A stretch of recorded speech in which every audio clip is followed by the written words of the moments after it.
Welcome to TRC Podcasts, sharing real-life stories and incidents. Watch our podcast and subscribe to our channel now.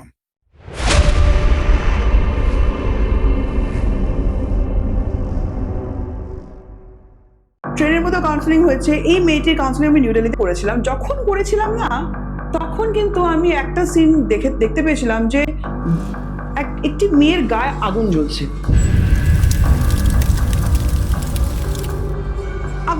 কিন্তু আমি বুঝতে পারছিলাম না যে মেয়েটি কে, এই মেয়েটি না কে। নতুন বিয়ে হয়েছে, হ্যাঁ, মেয়েটাকে এত টর্চার করছে কেন? ও বলছে আমি লাইট দেখছি, প্রথম আসলো, আমি কিন্তু দেখতে পাচ্ছি ওর বরকে হোয়াইট একটা টায়ারের মধ্যে, মানে divine soul, a part of divine soul.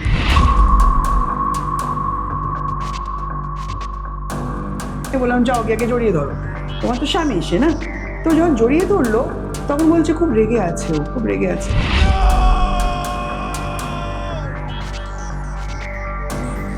তখন আমি বললাম যে আচ্ছা কি হয়েছে যে তুমি মেয়েটাকে ভালোবাসো, কিন্তু এইটা না বলতে বলতে আমি একটা ভিশন দেখলাম।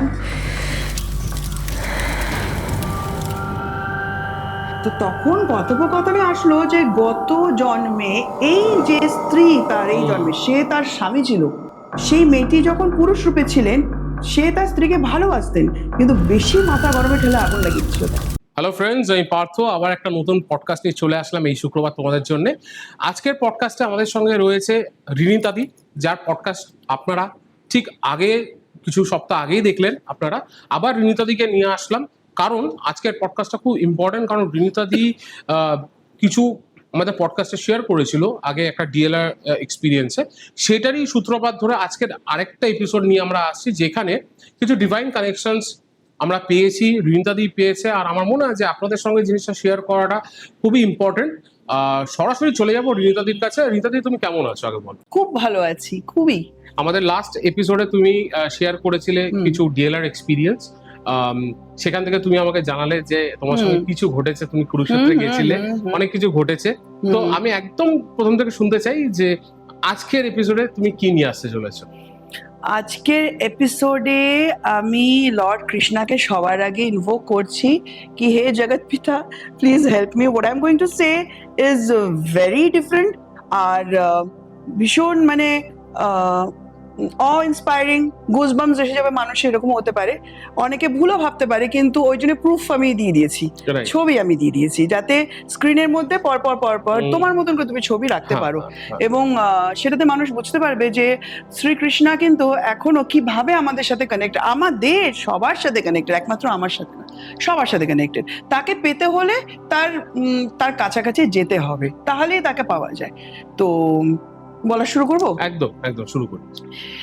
এখানে আগের পডকাস্টটা করার পরে আমি ওই ভদ্রলোককে আবার নক করি যে আপনার তো সেকেন্ড সেশনটা ছিল, বললো ম্যাডাম আমি এখন কোনো কাজ, মানে এত চাপ পড়ে গেছে আমি আসতে পারছি না, I will let you know. আমি ঠিক আছে, কারণ এটা তো ফোর্স করার কিছু নেই। ইতিমধ্যে এই সময় কেসারি চ্যাপ্টার 2 মুভিটা বেরিয়েছিল। তো ডায়মন্ড প্লাজাতে আমার বাচ্চাকে নিয়ে যাওয়া যায়নি, কারণ ওখানে অ্যালাউড ছিল না, আমি একাই গিয়েছিলাম বাচ্চাটাকে রেখে একজনের কাছে। কেসারি চ্যাপ্টার 2 দেখতে দেখতেই কল এসে গিয়েছিল ফ্রম জালিয়াওয়ালা বাগ, কি ফ্রম দ্য সোলস, কি we are trapped here, please help us. সেটা যে ভাষায় বলুক ওটা আমরা বুঝে গিয়েছি। তখন বাবাকে বলা হয়, তো বাবা বললেন যে আমি দেখছি, বেশি কোনো কথা তো বলে না, আমি দেখছি, ভীষণ ভারী আওয়াজ। তো তারপরে অদ্ভুতভাবে আমার এক ক্লায়েন্ট আসেন নিউ দিল্লি থেকে, আমার কাছে আসে। তো একটা পডকাস্ট দেখে উনি এসেছিলেন যে উনি পিএলআর করাবেন কাম ডিএলআর। তো ওনারটা করাতে করাতে ওনার স্ত্রী পাশে বসেছিল, বাবা ইনফরমেশন আমাকে বললেন যে দুজনেরটা একসাথে করিয়ে দাও। দুজনটা একসাথে করিয়ে দেওয়া হয়েছিল বাবার কৃপায়, একসাথে, একজন বিছানায় আছেন, একজন মাটিতে বসে আছেন, দুজনটা একসাথে করিয়ে দেওয়া হয়েছিল। শুধু বলেছিলাম ফোকাস আপন মাই ভয়েস, আর বাবাকে বলেছিলাম হেল্প মি, আর তো উপায় নেই। সেখান থেকে ভদ্রমহিলা বললেন কোনোদিন যদি তুমি দিল্লিতে আসো তো আমাকে বলবে, আই অর্গানাইজ এভরিথিং। বাবা বললো tell her that you are coming. আমি কিন্তু জানি না যে আমি যাচ্ছি, কি করতে যাচ্ছি, আই নো নাথিং। বাবা বললেন tell her that you are coming. আমি বললাম আমি আসবো। তো বললো তুমি আসবে, কে আছে? কেউ নেই ওখানে, আমার কেউ থাকে না, নাথিং, বাট আমি আসবো। কারণ আমি বাবার থেকে পাচ্ছি আশ্বাস যে যেতে পারি। হুম। তখন বললো যে ঠিক আছে, তাহলে তুমি কোথায় উঠবে? আমি তাও জানি না, কিচ্ছু জানি না। বললো ঠিক আছে, আমি তোমার হোটেল বুকিং টুকিং আমিও দায়িত্ব নিলাম। উনি কিন্তু খুব সুন্দরভাবে সমস্ত হোটেলের বুকিং টুকিং করে দিয়েছে, বলে তুমি জাস্ট পে করবে, তোমার কোনো চিন্তা নেই। এবার নিউ দিল্লি থেকে জালিয়াওয়ালা বাগ এপিসোডটা আমি অতটা যাচ্ছি না, কিন্তু এটুকু বলবো যে লর্ড কৃষ্ণা এবং বাবা মিলে জালিয়াওয়ালা বাগে যে এতদিন ট্র্যাপড সোলস ছিল সবাইকে আশীর্বাদিত করে দিয়েছেন। Now the place has been blessed.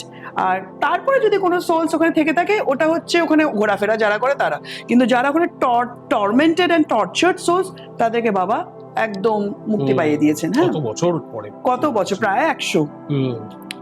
তো তারপরে আমাকে কিন্তু বাবাই সমস্ত প্রোগ্রাম করিয়ে যাচ্ছেন, এরপরে এখানে, এরপরে ওখানে। তো আমি বললাম এরপরে কোথায় যাবো? বলে অমৃতসর। তো সরি, নিউ দিল্লি থেকে তো জালিয়াওয়ালা বাগ গেলাম, অমৃতসরে ফার্স্ট। অমৃতসর থেকে কোথায় যাবো? বললো কুরুক্ষেত্র। তাই বললাম কুরুক্ষেত্রতে কি করবো আমরা? মানে আমি এরকম তো কি করবো, এক্সাইটেড তো আমি মারাত্মক, কিন্তু জানি না কি করবো। তো বললো কুরুক্ষেত্রতে কাজ আছে একটা। হ্যাঁ, তখন লর্ড বিষ্ণু, উনি না, তুমি যদি তার মনের কাছাকাছি যেতে পারো না, উনি কিন্তু ভীষণ মাইডিয়ার পার্সন, যদি কাছাকাছি যেতে পারো। হ্যাঁ, তো whenever I feel like কি মানে আমি নিজে বুঝতে পারছি না কিছু, তখন আমি বলি কি প্লিজ হেল্প মি। আর কোনো উপায় যখন থাকে না, প্লিজ হেল্প মি, মানে নিজের থেকে ভাবার চাইতে দিয়ে দেওয়া ভালো, বলে না সারেন্ডার। তো বললো যে তুই আয়, আমাকে তুই করে তো বলে, তুই আয়, বাকিটা আমরা বুঝে নেবো। একদম এইভাবে বলে, বাকিটা বুঝে নেবো। কুরুক্ষেত্র, ঠিক আছে, আমি একটু ব্রাউজ টাউজ করে দেখি, কারণ অমৃতসর থেকে কুরুক্ষেত্র, অমৃতসরে ঢুকেছি যেদিন, তারপরে পরের দিন কুরুক্ষেত্র, সেইভাবে টিকিট কাটা হচ্ছে, বুঝতে পারছো? মানে অনেকটা বলতে পারো কি ফ্রম ডিসিশন পাচ্ছি, ফাট করে টিকিট কাটা হচ্ছে, যাচ্ছি, কোনো কিচ্ছু প্ল্যানিং এ নেই, বুঝতে পারছো? জাস্ট আমাকে যেরকম চালাচ্ছে আমি ওরকম চলছি। এবং একা আমি আমার বাচ্চাটাকে নিয়ে আমি কিন্তু 14 দিন ঘুরে আসলাম। মানে এটা অ্যামেজিং কি আমার বাবা মার সাথে যখন যেতাম না, দেখতাম বাবা মা কত প্ল্যানিং ট্যানিং করছে।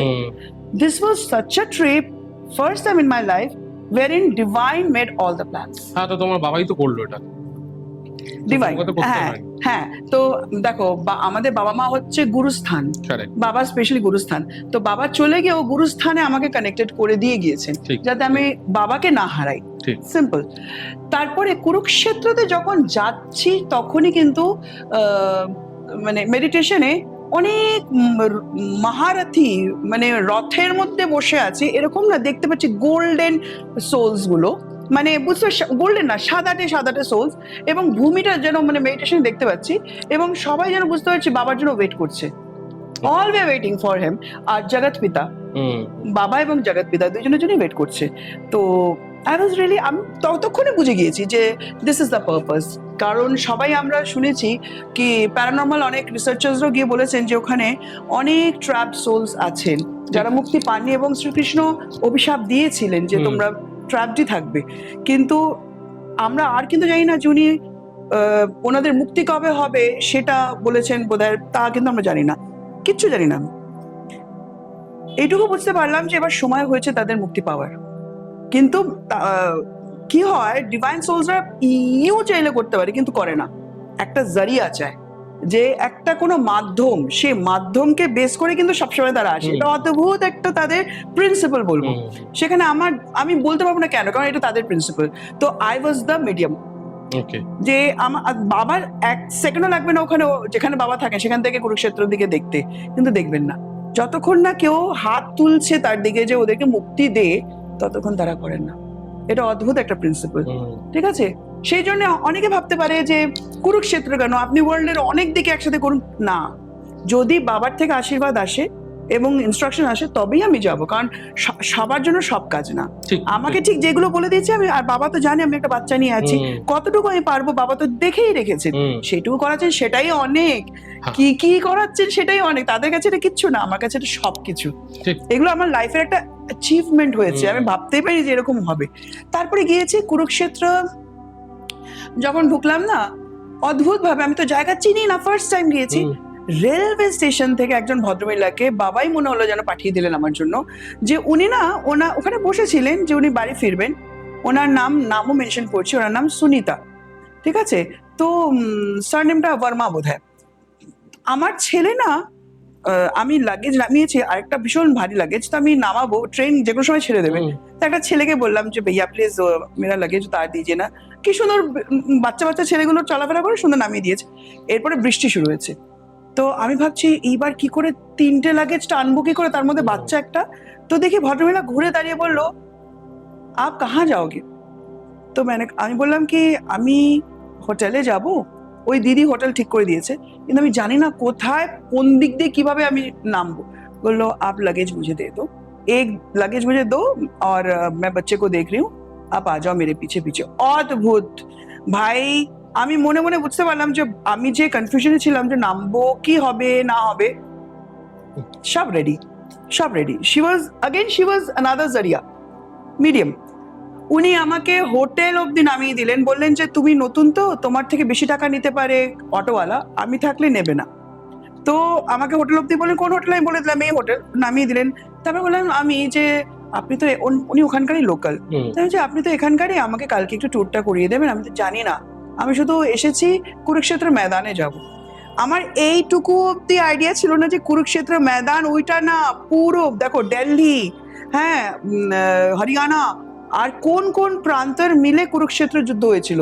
তো দিল্লি থেকে কিন্তু আমি বলতে গেলে কুরুক্ষেত্র ময়দানেই পা দিয়ে দিয়েছি। এবং দিল্লিতে যখন ট্রেনটা এন্ট্রি করছিল, যখন ঢুকছিল, আমি কিন্তু দিল্লিতে দেখেছি ব্লু অরা, জমিনের উপরে একটা ব্লু অরা, আমি বুঝেছি শ্রীকৃষ্ণের অরা আছে।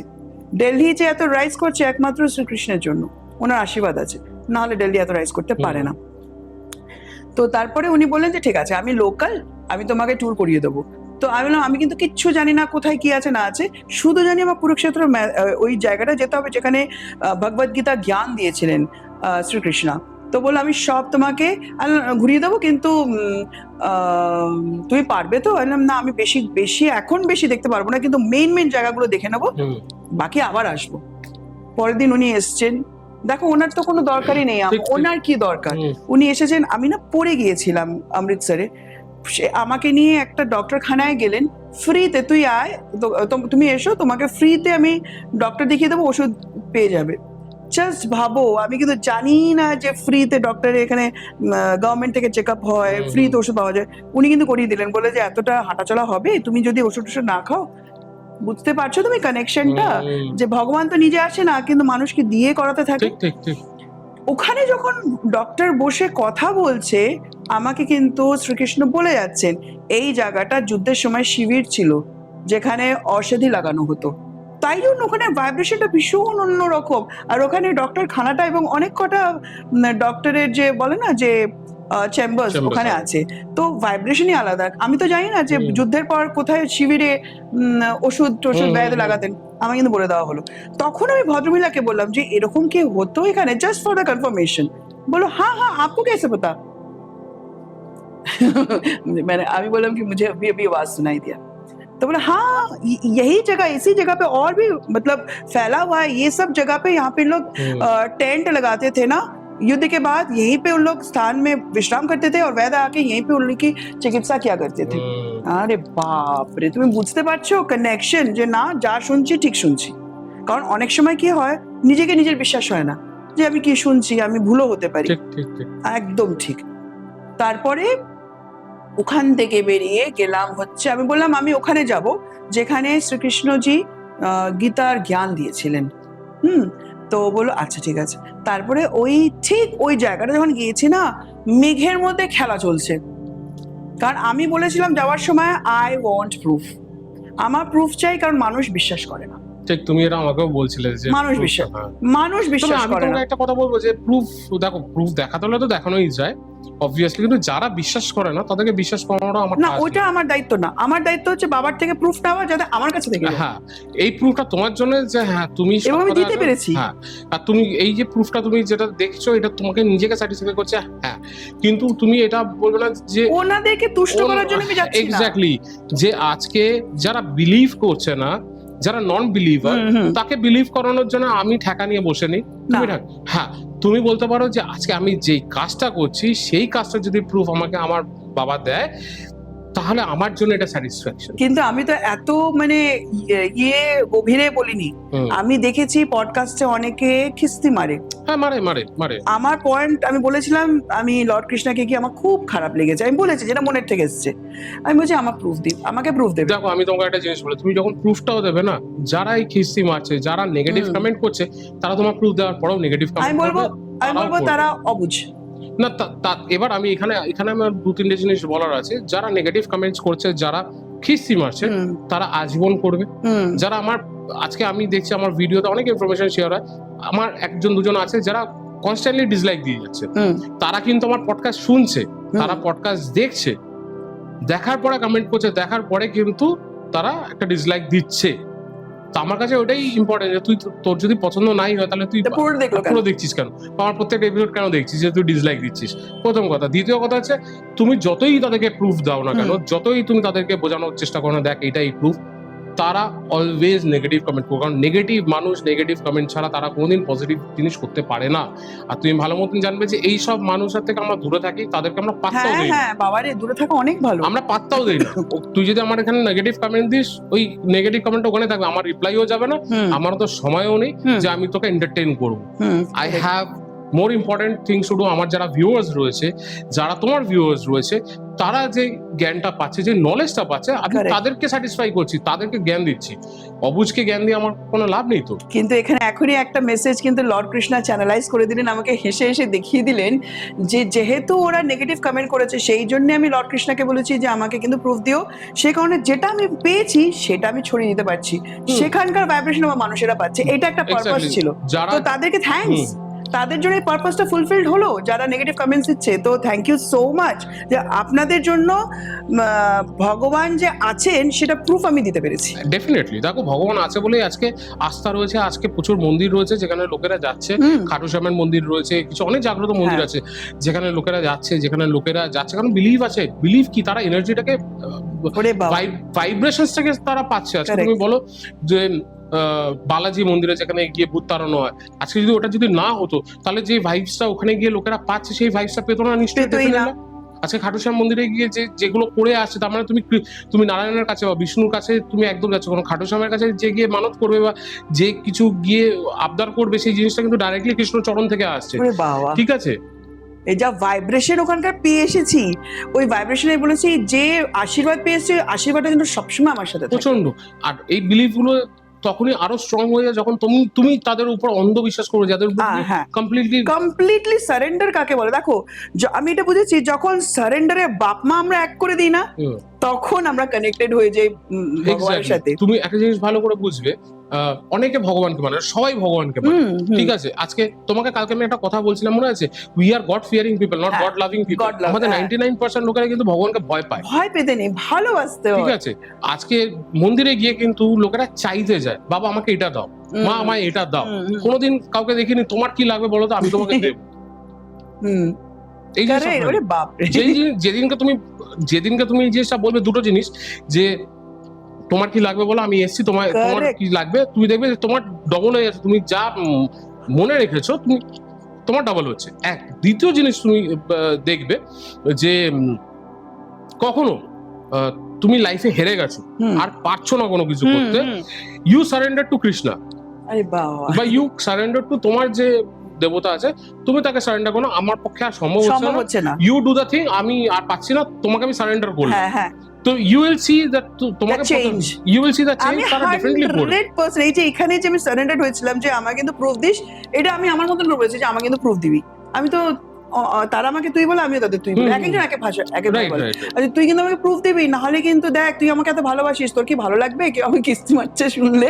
মানে আমি এইভাবে কথা বলি, কি প্রুফ দিয়েছে? ব্যাপারটা হচ্ছে কি বলতো, ব্যাপারটা হচ্ছে তোমাকে কিস্তি মারাটা ইম্পর্টেন্ট না, এখানে ইম্পর্টেন্স আছে সে তোমাকে তুমি যেটা আমি যে বলেছি শুনতে পেয়েছে, এই যে কানেকশন, যে শুনে যে ওনার যে আশীর্বাদ, ওই আশীর্বাদ কিন্তু আমি তাদের জন্যই পেয়েছি যারা নেগেটিভ কমেন্টস করেছে, না হলে তো আমি পেতামই না। তো that is why thank you all, কি আমি যে প্রুফ পেয়েছি, আমার গায়ে কাটা দিচ্ছে ছবিগুলো, তোমারও দেখবে গায়ে কাটা দেবে, যে ভগবান আমাকে সেই প্রুফ দিয়েছে যে যেটা আমি সারা জীবন নিজের কাছে রাখতে পারবো। আরেকটা জিনিস জানবে যে আকাশটাই তো ভগবানের সব জিনিস, তুমি ওই চিত্রটাতে কিন্তু সবকিছু দেখতে পারবে, এভরিথিং। এই যে আমরা মানে ভগবান আমাদের সঙ্গে যে ইন্টারঅ্যাক্ট করে, দেয়ার আর মিনস অ্যান্ড মিডিয়ামস, ঠিক আছে? তো কিছু কিছু আছে সেই রাইট টাইমে রাইট প্লেসে তুমি যখন আকাশের দিকে তাকাবে Correct. তুমি একটা দৃশ্য দেখতে পাবে আকাশের মধ্যে, মেঘের মধ্যে থেকে কিন্তু একটা দৃশ্য হয়ে যায়, যেখানে এই ফটোস গুলো আমি অ্যাটাচ করে দেবো, অবভিয়াসলি দেখবেন। ত্রিশূল আছে সেখানে, আরো অনেক অনেক ওং যেটা রয়েছে, হ্যাঁ এগুলো একটাও এডিটেড না, দেখলেই বুঝতে পারে Correct. মানুষ একটাও এডিটেড। আমাদেরও আকাশের দিকে যখন রাইট টাইমে তোমার মনে হয় রাইট টাইমে যদি তুমি আকাশের দিকে তাকাও, আকাশ কথা বলবে তোমাকে। আকাশ বার্তা আগে বলতো না, আকাশ বার্তা, Right. আকাশবাণী, এগুলো কি এখন হয়তো বা আমরা ওই যুগে নেই বলে আকাশবাণী পাচ্ছি না, কিন্তু আকাশ বার্তা কিন্তু আমরা এইভাবে পাচ্ছি, রাইট ফ্রম ক্লাউডস রাইট। পাই। তো কিছু মিনস অ্যান্ড মিডিয়ামস, ভগবান তো ডাইরেক্টলি এসে তোমাকে দর্শন দিয়ে দেবে না, দেয়ার আর মিনস অ্যান্ড মিডিয়ামস, যেরকম আকাশ আছে, তুমি রাত্রিবেলা একটা সেলেস্ট্রিয়ালস যখন হয়, তুমি আকাশের তারা দেখে তুমি জোডিয়াক সাইনকে Correct. বানাচ্ছো, তুমি কি করে বানাচ্ছো? কারেক্ট, কি করে হলো এটা, না এটা একটা আকাশমণ্ডলের কোশ্চেন। জিনিসপত্র দিয়েই তুমি কিন্তু আজকে গ্রহণ হচ্ছে, গ্রহণটা কেন হচ্ছে? কিছুদিন আগেই গ্রহণ গেল, রাইট?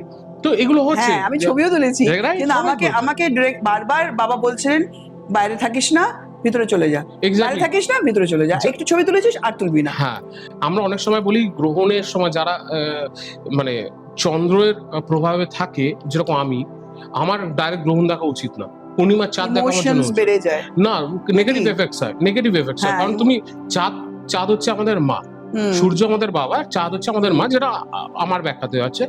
যখন গ্রহণ হচ্ছে মানে তোমার চাঁদটা খাচ্ছে, কেউ খেয়ে নিচ্ছে গ্রহণে, তো ওইটা নেগেটিভ ইম্প্যাক্ট ফেলে।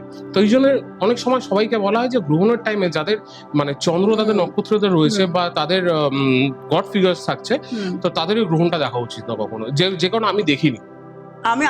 আমি যখন ছবি তুলতে গেছি আমাকে বলেছে তুই কিন্তু আর বেশি থাকিস না, না আমি জাস্ট ছবিটা তুলবো, স্ট্যাটাসে দেবো, আমি বাড়ির রুমের ভিতরে ঢুকে যাচ্ছি, আর আই ডিড ইট, কারণ অবাধ্যতা করতে নেই, একদম একদম, মানে আমাকে তো সেভ করছে, আমি অবাধ্য কেন হব? কারণ ওটা একটা নেগেটিভ ইম্প্যাক্ট থাকবে সেই ওটা তো, এইটা এখন জানলাম।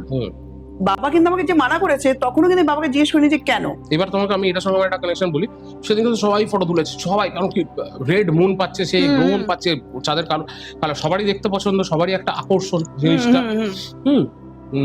আমিও ফটো তুলতে ভালোবাসি, আমার বাবাও ফটো তুলতে ভালোবাসে, আমরা দুজনেই চাঁদের নক্ষত্র মানে চন্দ্র আমাদের নক্ষত্রের মধ্যে রয়েছে, আমরা চাঁদ দেখতেই পারিনি। আমরা ফটো তুলতে গেছি রাত্রি 12টার সময়, বলছে 12টার সময় চকচক করবে, ঠিক আছে, গিয়েছি, আমাকে মা বললো যাস না, কারণ তোদের গ্রহণ দেখাটা উচিত না তোদের জন্য। তো আমি বলছি ঠিক আছে, আমি ঠিক আছে, যখন কোনো বার্তা আসছে আমার কাছে ভায়া মিনসই তো আসছে আমার কাছে, তো আমরা ঠিক আছে, আই উইল ফলো দ্যাট, কি আছে, আমি তো রোজ চাঁদ দেখছি, আমার তো কোনো অসুবিধা নেই। তো বাবা বললো না আমি ফটো তুলবো, চল। আমরা গেলাম ফটো তুলতে, চাঁদটা পুরো মেঘের মধ্যে ঢাকা, কোন ফটো তুলতে পারলাম। বাবাকে বললাম যে লাভ নেই, বার্ড ফর ইউ, তোমার তো মানা করা হয়েছে, তো চলো না ঘরে মানে না। বাবা বলছে না, তাহলে আমি আধা ঘন্টা পরে আবার আসবো। আধা ঘন্টাটা আর আসলোই না, মানে বাবা ঘরে ঢুকে, বাবারও আর ইচ্ছা করলো না, আমার তো ইচ্ছাই করে না এগুলো, তো বিবার দেওয়ার হলো কি আছে ফটো তোলার, লোকে তুলছে, but if I believe in something and something is blocking me, তাহলে আমার সেই জিনিসটা না করা। তাহলে ভাবো তুমি শুধু না, তোমার বাবা, তোমার পুরো পরিবার কিভাবে কানেক্টেড, কানেক্টেড, হ্যাঁ, যে তারা যে ওনারা কিন্তু দেখো সবাইকেই কিন্তু বলতে থাকেন আমরা কেউ বুঝতে পারি, কেউ বুঝতে পারে না, কিন্তু সিক্স সেন্স দিয়ে কিন্তু ঠিক অ্যালার্ট বাণী আসতে অনেক থাকে। কিছু হবে, সিক্স সেন্স, আমাদের সিক্স সেন্স বলে, ওটা সিক্স সেন্সের চাইতে বেশি ওটা হচ্ছে সাবকনশিয়াস মাইন্ড, যেটা ডিভাইনের সাথে কানেক্টেড।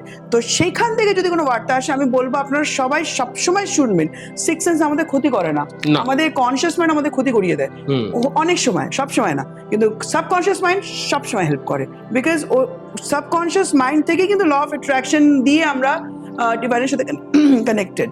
আচ্ছা, এবার কুরুক্ষেত্রে আসি, তারপর এবার চলে আসি, এবার যখন সেই গাছটার নিচে যেখানে লর্ড কৃষ্ণা, আমি তো লর্ড অর্জুনাই বলবো, কিন্তু কারণ উনি তো ভগবানেরই অংশ ছিলেন, যেটা আমরা জানি।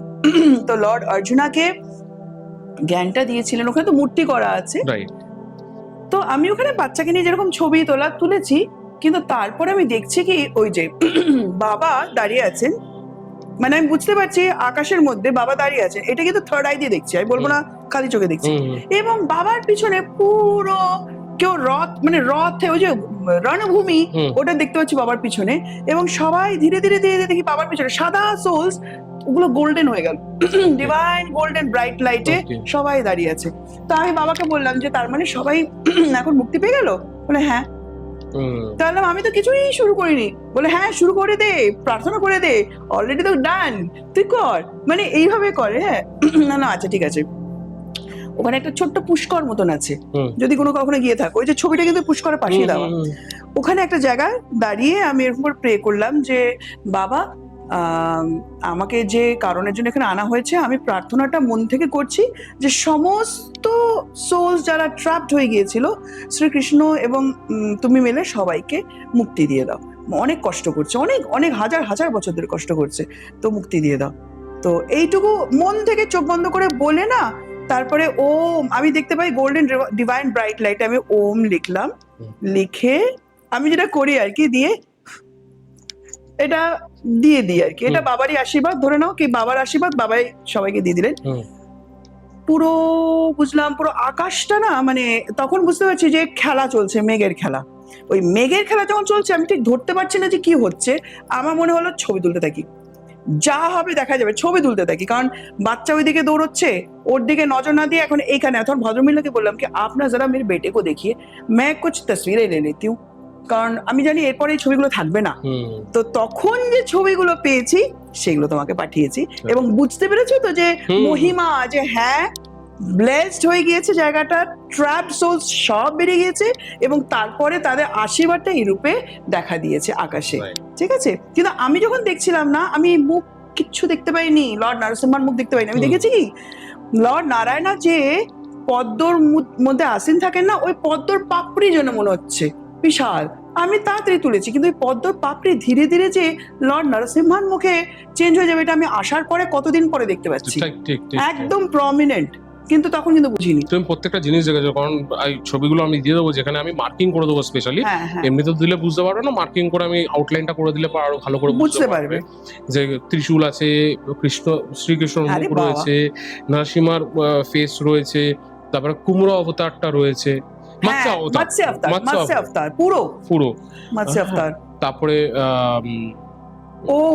ওম রয়েছে, তারপরে নাগরাজের দুটো মাথা পরিষ্কার দেখা গিয়েছে, এগুলো তো তারপরে লর্ড নন্দের মাথার উপরে ত্রিশূল, রাইট এগুলো কি ঠিক টাইমে ঠিক লোককে দেখানোর জন্য কিন্তু ওনারাই দেখাচ্ছেন। কিন্তু আমি কোনো কারণ নেই, আমি ব্রহ্ম সরোবরে গিয়ে মনে হলো আকাশের দিকে তাকাই, মেঘের কি খেলা চলছে, আমি বুঝলাম যে অনেক কিছু দেখতে পাবো পরে, তাড়াতাড়ি আগে ছবি তুলি। আমি কিন্তু দেখে ছবি তুলেছি না, আমি কিন্তু মনে হচ্ছে কিছু একটা আছে, ছবি তুলতে থাকো, তারপরে বাড়িতে গিয়ে দেখা যাবে কি। বাড়িতে গিয়ে দেখছি এগুলো। আর তবে মৎস্য অবতারটা আমি আকাশে দেখে বুঝে গিয়েছিলাম, আমি ফটাক করে দিলাম। আমি যখন কালকে তুমি ছবিটা পাঠিয়েছিল তখন আমি নিচে দেখলাম ওই ঠিক কচ্ছপের যেটা রয়েছে, অনেক কিছুর মধ্যে পাবে তুমি, অনেক কিছু। ওটা না একটু টিল্ট করে দিয়েছি, কারণ আকাশে এইরকম ভাবে ছিল, আমি তোমাকে এইভাবে দিয়েছি যাতে তুমি বুঝতে পারো। জাস্ট ওটা আর কি এডিটের সময় ঘুরিয়ে দিয়েছিলাম, কোনো আর কিচ্ছু করানি। ওখান থেকে আরো অনেক কিছু আমি বার করতে পারবে। তোমাকে একটু রিসার্চ করতে হবে, তোমাকে একটু বুঝতে হবে, এবার তোমার ভিশন তোমাকে নিয়ে যাবে। তুমি কিন্তু প্লিজ আমাকেও দিও, আমি এনেছি সবার জন্য। আমি হ্যাঁ মানে তুমি যখন আমাকে বললে যে মৎস্য অবতার রয়েছে, আমি একটা কুমড়ো অবতার দেখতে পাচ্ছি। ফার্স্ট মুখের জায়গাটা, আমি নিচের জায়গাটায়, আমি ঠিক টার্টেলের যে হাতটা এরকম হয়ে আছে, আবার লেজ আবার উপর দিয়ে কানেকশন পেয়েছি। তো মারা একটু আগে তুমি আমার এপিসোডে যে ছিল তার সঙ্গে সেও কিছু বার করে দিল। তো নামটা রূপম দা এসেছিলেন, ওনাকে দাদা বলে, ছোট আমার থেকে সম্মানীয়। রূপম দাকে দেখে আমি খুব এক্সাইটেড হয়ে গেছি, যে যাকে পডকাস্টে দেখেছি তাকে সামনে দুজনে খুব এক্সাইটেড হয়ে পডকাস্ট দেখেছি। তো তারপরে রূপম দাদাকে কথায় কথায় দেখালাম, যখন বলেন এই দেখো শ্রীকৃষ্ণের মুখ, আমি না তাই তো ওই যে যেটাতে ওই যে ত্রিশূল আর নাগরাজকে দেখিয়েছি, ওটা হয়ে গেল বাঁশির মধ্যে নাগরাজ, আর ঠিক উপরে যে ভঙ্গিতে উনি চোখ বন্ধ করে বাঁশি বাজান, ঠিক সেই ভঙ্গি। আমার মাথা খারাপ হয়ে গেছে, আমার পুরো ভাইব্রেট করছে। এটাই হচ্ছে কি বলতো, অনেক সময় তুমি অনেক কিছু দেখতে পাচ্ছ না, আদারকে দিয়ে তোমাকে দেখিয়ে দিল এটা। এবং রূপম দাকে দেখলাম এখানে দাঁড়িয়ে আছে, ওনার সাথে অনেক এনার্জি, পাট করে দেখলাম পিছন দিয়ে শ্রীকৃষ্ণর মাথায় বাঁশি দিয়ে টাক করে মারলো, দিয়ে হাসছে। তো আমি সাথে সাথে রূপম দাকে জিজ্ঞেস করলাম, তুমি না শ্রীকৃষ্ণর সাথে খুব কানেক্টেড না? হেসে দিয়েছি। আমি এই জিনিসটা দেখলাম এখন, যে উনি তোমার মাথায় পিছন দিয়ে বাঁশি দিয়ে টাক করে মারলো, উনি হেসে দিয়েছেন। He is connected, very much connected. দেখো আমি আরেকটা জিনিস ভালো মতন জানি, যে হয়তো জীবনে আমি কোনো ভালো কাজ করেছি বলে আজকে তোমাদের মতন সবাইকে পেয়েছি, আমরাও ভালো কাজ করেছি বলে ওনাকে পেয়েছি। না সিরিয়াসলি, মানে দেখো আমি পডকাস্ট চ্যানেলটা ইয়ার্কি চলে চালু করেছিলাম, ঠিক আছে, আমি কোনোদিন এক্সপেক্টই করতে পারিনি যে রিনিতা দি আসবে বা রূপম আসবে বা অরিত্র আসবে, হ্যাঁ মানে যারা আজকে যাদের পডকাস্ট দেখছে লোকে, মানে কন্টিনিউয়াসলি আমার কাছে মেসেজেস আসছে যে তুমি রিনিতা দির সঙ্গে করেছো, আমি একটা পিএলআর করবো। আমি ডেফিনেটলি তুমি পিএলআর করো তার সঙ্গে, আমি কন্ট্যাক্ট করিয়ে দেবো তোমাকে। মেসেজে তো ভরিয়ে দিয়েছে, আমাকে মেসেজ করছে অনেকে যে রিনিতা দির এপিসোড কবে আসছে। আমরা অবভিয়াসলি আসছে। একটা কথা বলি, আমি ওই চ্যানেলের নাম নেব না, আমি কৃতজ্ঞ ওই চ্যানেলের কাছে, নাম নিচ্ছি না, কিন্তু ওনারা বলেছেন যে এত কলস এসছে যে মনে হচ্ছে একটা টেলিকলার আলাদা রাখতে হবে শুধু আপনার জন্য। রাইট, টেলিকলার নাকি আলাদা রাখতে হবে মনে হচ্ছে, এত কলস আপনার জন্য এসেছে। আমার কাছেও আই এম আসছে। সো থ্যাঙ্কফুল যে মানুষ এত ভালোবাসা দিচ্ছে, বিশ্বাস করছে, একদম সবাই কানেক্ট করতে পারছে তোমার সঙ্গে। বিশ্বাস আমি করছে। এতজনের সঙ্গে পডকাস্ট করেছি, আমি নাহলে পর this will be like 27th কি 30th এপিসোড হবে। তো আমি এতজনের সঙ্গে কন্ট্যাক্ট করেছি, আমার কাছে কিন্তু রিনিতাদির জন্য কিন্তু এত কমেন্টসও এসছে, প্রচুর কন্ট্যাক্টসও এসছে, রিনিতা ম্যাম তাহলে হ্যাঁ ডেফিনেটলি। আমি বললাম যে ডেফিনেটলি তোমাদের যদি কোনো প্রবলেমস থাকে বা if you are stuck in life, you can do connect to রিনিতাদি। তোমার স্টাক সোল বা তোমার কোথাও স্টাক হয়ে গেলে পর, ইনফ্যাক্ট আমার এপিসোডে একজন এসেছিল, সেও তোমার কাছে পিএলআর করতে চেয়েছিল, মনে পড়ছে না নামটা এই মুহূর্তে। হ্যাঁ উজ্জ্বলদা, উজ্জ্বলদার সঙ্গে যেদিকে দেখা যাচ্ছে, হ্যাঁ ও আমার ফার্স্ট পডকাস্ট থেকে আমাকে মেসেজ করেছিলেন। Right right. আর উনি আমাকে সত্যি ভূতের গল্প, তারপরে লৌকিক অলৌকিক গ্রুপ দুটোতেই আমাকে দেখতেন। রাইট, তো সেও বলেছে কানেক্ট করার জন্য। তো আমি ভেরি গ্রেটফুল যে তুমি এসছো, মানে আজকে নিয়ে সেকেন্ড এপিসোড হচ্ছে। Very down to earth, he is grateful, I am grateful. আরে না, তো অনেক কিছু বাট স্পিরিচুয়াল কানেকশন করতে পারি। দেখো আমার চ্যানেলটা এমন একটা চ্যানেল যেখানে আমি অকাল্ট নিয়ে কাজ করছি, স্পিরিচুয়াল নিয়ে কাজ করছি, জীবন কাহিনী নিয়ে কাজ করছি। বাট কি হয়, যখন আমি এত কিছু নিয়ে কাজ করছি, যখন স্পিরিচুয়াল ব্যাপারটা নিয়ে যখন বসে যাই না কারোর সঙ্গে, আমি জানি না আমার মধ্যে কোথা থেকে এত পাওয়ার চলে আসে, আমি স্পিরিচুয়াল কথাবার্তা বলা শুরু করে দিই।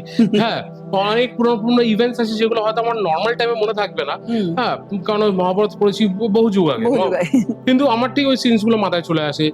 কিছু স্পিরিচুয়াল কানেকশনসের জন্য মানে কিছু একটা ইভেন্ট আমার মাথায় চট করে চলে আসে যে এই জিনিসটা ঘটেছে, আচ্ছা এই জিনিসটা ঘটেছিল, এই জিনিসটা আমি শেয়ার করছি, তো এই জিনিসটা আমার মধ্যে চলে আসে। তোমার সঙ্গে যখন আমি কখনো কানেক্ট করতে আগের দিন হয়েছিল, পডকাস্টে হয়েছিল, বলেছিলে ছোটবেলার জিনিস লর্ড কৃষ্ণ তোমাকে মনে করে দেয়। আমি তো খুব কানেক্টেড থাকি মানে কৃষ্ণর সঙ্গে। আমি যেহেতু হনুমানজিকে মানে আমার ইষ্ট দেবতা হচ্ছে হনুমানজি, তার মধ্যে শিবও থাকে, তার মধ্যে নারায়ণও থাকে, হচ্ছে পার্ট। কৃষ্ণকে তো প্রচন্ডভাবে ফলো করি। তো এমন একটা, আমি জানি না আগের পডকাস্টে বলেছিলাম বা এমন হয়েছিল একটা টাইমে, আমি না আস্তিক ছিলাম, নাস্তিক ছিলাম, একদম বিলিভ করতাম না জিনিসপত্র, মানে কোনো ঠাকুর ভগবান কিচ্ছু বিলিভ করতাম না। কিন্তু আস্তে আস্তে দেখো আমি আস্তে আস্তে আস্তিক হয়ে গেলাম। আস্তিক হতে আমি মানে এমন ভাবে হয়ে গেলাম যে আমি মন্দিরে যাচ্ছি, আমি যেতাম না কোনোদিন, মন্দিরে যাচ্ছি, ভগবানের প্রেজেন্স ফিল করতে পেরেছি।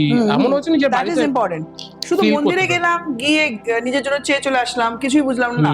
ওখানে গিয়ে তাদের সাথে ইন্টারঅ্যাক্ট করতে পারলে যে আনন্দ লাগে, ওটা মানে বলার মতো না। এনার্জি ফার্স্ট হচ্ছে get connected with the energy, বাওয়াল হয়ে যাবে, পুরো লাইফে বাওয়াল হয়ে যাবে প্রচন্ড। He will guide you entirely. তুমি ভাব, আমি যখন পডকাস্ট করা শুরু করেছিলাম, আমি কোনোদিন এক্সপেক্ট করতে পারিনি আজকে আমি এই প্ল্যাটফর্মে দাঁড়াবো। ঠিক আছে, যখনই মনে করেছি আমি লাইফে হেরে যাচ্ছি, কোথাও আমি পাচ্ছি না, কোথাও অন্য কিছু একটা চলে আসছে আমার লাইফে, বুস্ট পাচ্ছি, এমন না যে আমি মানে হেরে গেছি, বললাম যে আমার পক্ষে আর সম্ভব হচ্ছে না, আমি আর টানতে পারছি না, আর হচ্ছেই না, মানে সেটা ঠিক আমার কিছু না কিছু একটা রাস্তা খুলে যাচ্ছে। ইফ নট দিস তোকে এগাতে তো হবেই আমাকে কিছু না কিছু নিয়ে। তুমি কি কারোর উপরে খুব রেগে আছো বা মনোক্ষুণ্ণ? না, আমার মধ্যে দু তিনটা জিনিস আছে জানো তো। আমি মানে এখন back of the mind recently তো তোমার কিছু আমি পাচ্ছি না, কিন্তু একটা ভাইব্রেশন তোমার থেকে কিন্তু আসছে যেটা আমার হালকা হেডেক করাচ্ছে। তোমায় কিন্তু কাউকে ক্ষমা করতে হবে, কাউকে তোমায় কিন্তু ক্ষমা করতে হবে। কারোর উপরে রেগেই নি তো ক্ষমা না, আমরা আমাদের কনসিয়াস মাইন্ড অনেক সময় বুঝি না, সাবকনসিয়াস মাইন্ডে গিয়ে মেডিটেশনের থ্রু দিয়ে তোমাকে এটা বলতে হবে, আমি সবাইকে ক্ষমা করে দিলাম মন থেকে। তুমি কিন্তু কারোর উপরে হয়তো বুঝতে পারছো না, বারবার আসছে কিন্তু আমার, কিন্তু তুমি যে কানেকশনটা পাচ্ছ, আমি সেই কানেকশনটা বলছি, সেটা বহু বছর আগেকার একটা, সেই মানুষটা বেঁচেও নেই আজকে, জানি না, কিন্তু না বেঁচে না থাকলে আরো বেশি করে তারা থাকে। হ্যাঁ, না আমি বলছি তাকে আমি ক্ষমাও করে দিয়েছি, আর এমনও করেছি যে তার সব ক্রিয়া আমার নিজের হাতে করা। আমাকে কিন্তু শ্রীকৃষ্ণ বলছেন যে তোমাকে কিন্তু মেডিটেশনে ক্ষমা চাইতে হবে, মানে ক্ষমা করতে হবে। আইদার হোপোনোপোনো প্রেয়ার যেটা নর্মাল, আদারওয়াইজ শ্রীকৃষ্ণ হরে কৃষ্ণা হরে রাম এটা শুনেও তুমি কিন্তু ক্ষমা করে দিলাম আমি, এটা বলে কিন্তু করতে হবে, কিন্তু কন্টিনিউয়াসলি এখানে ব্যথা আসছে, ভাইব্রেশন। আগের দিন হয়নি এটা আমার, কিন্তু এখানে আমার পুরো চোখ এই অবধি এখানে কিন্তু আসছে। But I have to do this, আমি জানি না যদি I have to do this podcast, আমি করতে হবে, কারণ এটারও ইনস্ট্রাকশন লর্ড কৃষ্ণ আমাকে দিয়েছে যে এই এপিসোডটা তুই এইখানে বলবি। আমি ওইখানে বলিনি অন্য জায়গায়, আমি এখানেই বলবো বলে আমি এখানে আজকে এসেছি, আমাকে বলতেই হবে নো ম্যাটার হোয়াট হ্যাপেন্স, পুরো শেষ করে আমি যাবো। কিন্তু তুমি কিন্তু ক্ষমা করে দিও। না ডেফিনেটলি আমি জানি না আমার ব্যাকগ্রাউন্ড কে আছে বুঝতে পারছি না, বাট বারবার তুমি যখন কথা বলছো, তুমি যখন বারবারই কথা বলছো, ভাইব্রেশন হিসেবে আমার ঠিক এই জায়গাটা গিয়ে লাগছে। বাট যেই থাকুক অবভিয়াসলি আমি ক্ষমা করে দিয়েছি, আমার মনের মধ্যে রাগ আমি পুষে রাখি আরেকবার না। একটু বসবে, ঠিক আছে, একটু বসে, কারণ লর্ড কৃষ্ণ যখন বলছেন, আমি না, লর্ড কৃষ্ণ যখন ইন্ডিকেশন দিচ্ছেন, হয়তো তুমি বসলেই বুঝতে পারবে যে কে ছিল, হয়তো ভিশনে তাকে দেখিয়ে দেবে যে একে করতে হবে, হয়তো সে নেই কিন্তু হয়তো বাকি আছে, না হয়তো আমি যেটা ভাবছি সেটা নাও হতে পারে, কিন্তু কিছু একটা আছে যেখানে ক্ষমা করতে হবে। আমাকে আমার মেডিটেশনে বসতে হবে, আমাকে বসতে হবে, কিন্তু আজকালের মধ্যে বসে যাও, দেরি করো না। মেডিটেশনে বসে আমি কানেক্ট করলে আমি বুঝতে পারবো। Audience, see the channelized message. This is called channelized message. This message was for him, and it has been properly delivered. My part is done. I have done my job. It is up to him now. মানে এইভাবে কিন্তু messages গুলো আরেকটা পডকাস্টে এইভাবে চ্যানেলাইজড হয়ে গিয়েছিল। আমি নিজেই পুরো ব্ল্যাঙ্ক থাকি যখন বলেন, আমি কিন্তু জানি না কি বলবো, কিন্তু যখন বেরোচ্ছে কথাটা তখন বেরিয়ে যাচ্ছে। এটা কিন্তু তোমারও হয়, তুমি দেখবে হট করে তুমি এমন কথা বলছো, তুমি নিজেই অবাক হয়ে গেলে এটা বললাম কি করে। না আমি তোমার কথা বুঝতে পেরেছি, আমি কানেক্ট করতে পারছি, আমি বুঝতে পারছি কোন মানুষটার উপরে রেগে রয়েছে। আচ্ছা এবার ভিশন দিয়ে দিচ্ছে তোমাকে, আমি কিন্তু এখানে ব্লক। না আমি আমার কিন্তু দেওয়ার ছিল, আমি কিন্তু এরপর আর দেখতে পাচ্ছি না, সে তোমাকে দেবে না, কিন্তু ওই ব্যথা আসছে না, ফাট করে কিন্তু এটা কমলো। তুমি সেই জিনিসটা বুঝতে পারবে না, সেটা হচ্ছে আমার জন্য মেসেজ ছিল, আমি সেই মেসেজটা পেয়ে গেছি, আমি পেয়ে গেছি। এরকম মেসেজ কিভাবে পাস করা হয় এবার বুঝতে পারছো তোমরা। মানে উনিও কিন্তু psychic person, is having psychic ability, maybe is a healer as well, কিন্তু উনি ওটাতে নার্চার করছেন না করছেন আমি জানি না। উনি কিভাবে কানেক্টেড লর্ড কৃষ্ণার সাথে, যে মেসেজ ওনাকে দেওয়া হলো উনি কিন্তু বুঝে গেলেন এটা কিন্তু কে প্লে করছে, এবার বুঝতে পারছেন। আর আমি সবাইকে একটা কথা বলবো, কার্তিকেয়া বলে একটা মুভি হয়েছিল, ওই মুভিটার সেকেন্ড পার্টটা সবাই দেখবে, ওখানে লর্ড কৃষ্ণাকে ডেসক্রাইব করা হয়েছে, he is the best architect, he is the best musician, he is the best weather forecaster. এখানে অনুপম খের যে রোলটা প্লে করেছেন, ওরা দাঁড়িয়ে যাচ্ছে মনে হচ্ছে আমিও দাঁড়িয়ে যাচ্ছি, কি বলছে ওই মুভিটা, ওই জায়গাটা দেখার পর কিন্তু আমার ইনটিউশন আসে না যে আর দেখবো, শুধু ওই ডায়লগটা শোনার জন্য আমি দেখি, যে পাগলের মতন ভালো লাগে যে কে ছিল আমাদের মধ্যে যাকে আমরা মিস করে গিয়েছি। মানে এখন মনে হয় যে তাকে আমরা মিস করে গিয়েছি, সেই সময় কেন আসলাম না, তাহলে কিছু একটা পেতাম তার থেকে, তার পায়ের ধুলোটা পেলেও হয়তো বা আমাদের জীবন একদম ধন্য হয়ে যেত। ওই সময় কেন জন্ম নিলাম না, এইরকম একটা সিচুয়েশন মানে মাঝে মধ্যে আসে, যে তারপরেও যতটুকু পেয়েছি মনে হয় এই জন্মে মানে আর কিছু চাই না, পেয়ে গিয়েছি।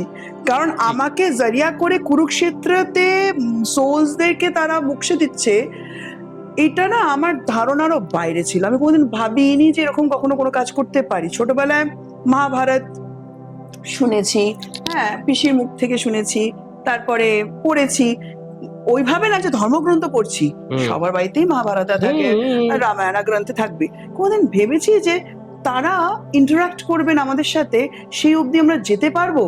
আমার তো খালি গায়ে কাটাই দিয়ে যাচ্ছে। তুমি এটা বলো, আমাদের লাস্ট এপিসোডে যেটা নিয়ে কথা হলো সেখানেও কিন্তু তোমাকে মহাভারতের টাইমসে নিয়ে গেছে, তুমি যার ডিএলআর করেছিলে ফাট করে দেখিয়ে দিয়েছে, he is a part of that Kurukshetra. আজকে তোমাকে সেই জায়গায় নিয়ে গেল, কুরুক্ষেত্র সেই ময়দানে, যেখানে সেই সোলস গুলোকে একদম রাত নিয়ে চলে এসেছি আমি দেখতে, সবাই রাতে, এবং পুরো সাদা একদম রাতে, পুরো বিশাল বড় আমি দেখতে পাচ্ছি, আকাশের মধ্যেই জিনিসটা দেখাচ্ছে আমাকে, everything happens in the sky, আকাশের মধ্যেই দেখাচ্ছে। এবং তুমি যে ছবিটা দিয়েছো না, প্রথম যখন ঘোষণা করলে অ্যানাউন্সমেন্ট, আমার না গায়ে কাটা দিয়ে দিয়েছে, যে কি করেছে, কার সামনে বসিয়ে দিয়েছে, সে আমার পিছনে এখানে দাঁড়িয়ে আছে, লর্ড কৃষ্ণ আমার পিছনে দাঁড়িয়ে আছে, আমি ওই ব্যাটল ফিল্ডে বসে আছি, মানে ভিতরে একটা কাটা দিয়ে উঠেছে পুরো। এটা যারা আমরা এই ওয়ার্ল্ডে কাজ করি তারাই বুঝতে পারবো যে এটা কি ধরনের ফিলিং অন টাইম। মানে আমি তো একটা জিনিস জানি যে ঠিক টাইম আসলে পর হয়ে যাবে, তোমাকে দিয়ে করিয়ে নেবে, তুমি করছো না কিন্তু তোমাকে দিয়ে করিয়ে নেবে। এবং এটাও বলে দিই, গত পডকাস্টে যা দেখেছেন আমি বলে দিচ্ছি, he was the audience, he was the host, he was the cameraman, he was all in all. Srikrishna গতবার পডকাস্ট যেটা হয়েছে সেই জন্য ভাইব্রেশন একদম ডিফারেন্ট ছিল, আজকেও ভাইব্রেশন আছে, হ্যাঁ আজকেও আছে, ডেফিনেটলি আজকেও আছে। যদি না থাকতো তাহলে আজকে এইটারই কন্টিনিউটি পার্টটা হয়তো আজকে আসতো না, আজকে হয়তো সেই ডিএলআর এর কনসেপ্টে কাজ হচ্ছে না, বাট তোমাকে কিন্তু দেখালো নিজের চোখে ওরে যে বাবা, দ্য সোলস হ্যাভ বিন ফ্রিড।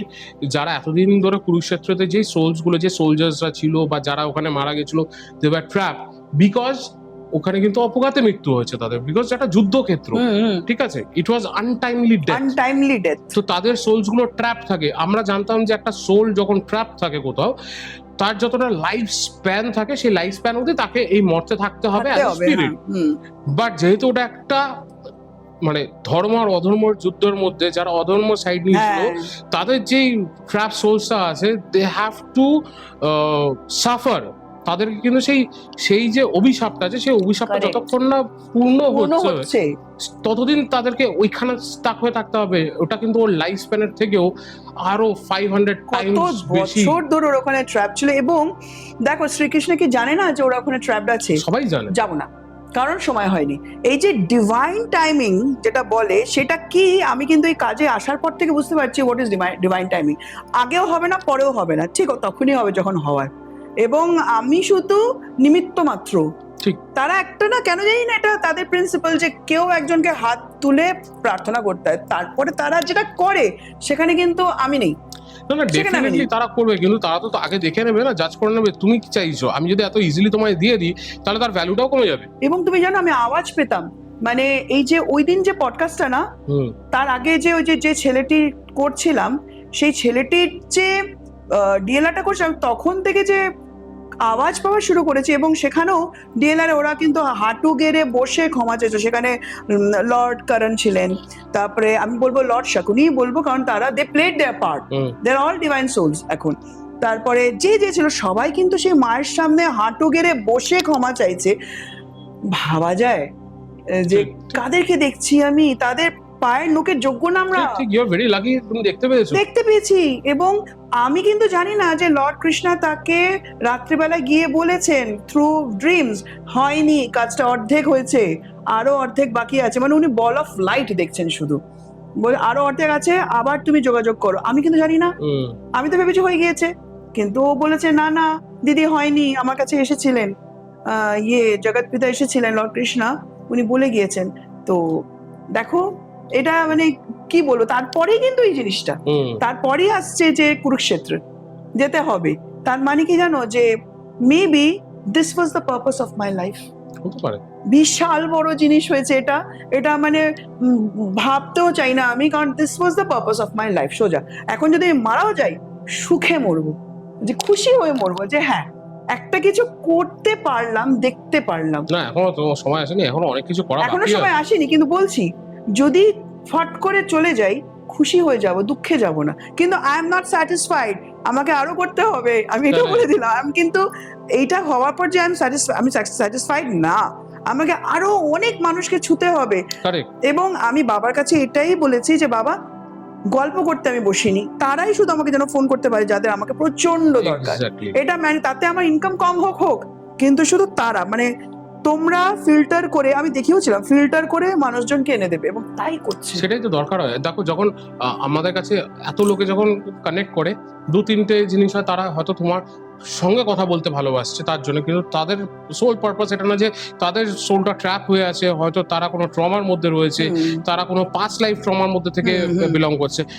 এইগুলো যারা আসবে না, তারা ঠিক গুনে বেছেই আসবে তোমার কাছে। এবং সবাই আমি দেখছি হয় শ্রীকৃষ্ণের ভক্ত, নয় বাবার ভক্ত, এই দুই জায়গা থেকেই আসছে, ঠিক আছে। তো এইবার কুরুক্ষেত্রে এটা সারাটা দিন আমরা গেলাম, এবং যতবারই ছবি তুলছি, যে মন্দিরে যে মোদিজি একটি মন্দির বানিয়ে দিয়েছেন ওখানে, তো ওই ভদ্রমহিলা নিয়ে গিয়েছিলেন রথের পুরো আকারে। ওই মন্দিরেও যখন আকাশের ছবি তুলছি, ওই যে হাতের ছবিটা এসছে। রিসেন্টলি আমি একজন ভদ্রমহিলা বাড়িতে গিয়েছিলাম, তাকে কিছু মানে মেডিটেশনের ব্যাপারে অ্যাডভাইস এগুলো দিতে বেরিয়েছি। যখন এই যে নারকেলডাঙ্গা রাত্রিবেলা যখন বেরিয়েছি, আমার হ্যাবিট হয়ে গিয়েছে এখন আকাশের দিকে তাকানো, দেখি যদি কিছু দেখতে পাই। একটা পুরো এরকম হাত এরভাবে ছিল, হ্যাঁ। আমি বললাম দিদি দিদি উপর দেখো, উপর দেখো, উপর দেখো। দিদি দেখলো, তার কয়েক 3-4-5 সেকেন্ডের মধ্যে Vanish মিলে হয়ে গেল। আমি বললাম দিদি আপনি দেখা? হ্যাঁ মানে দেখা।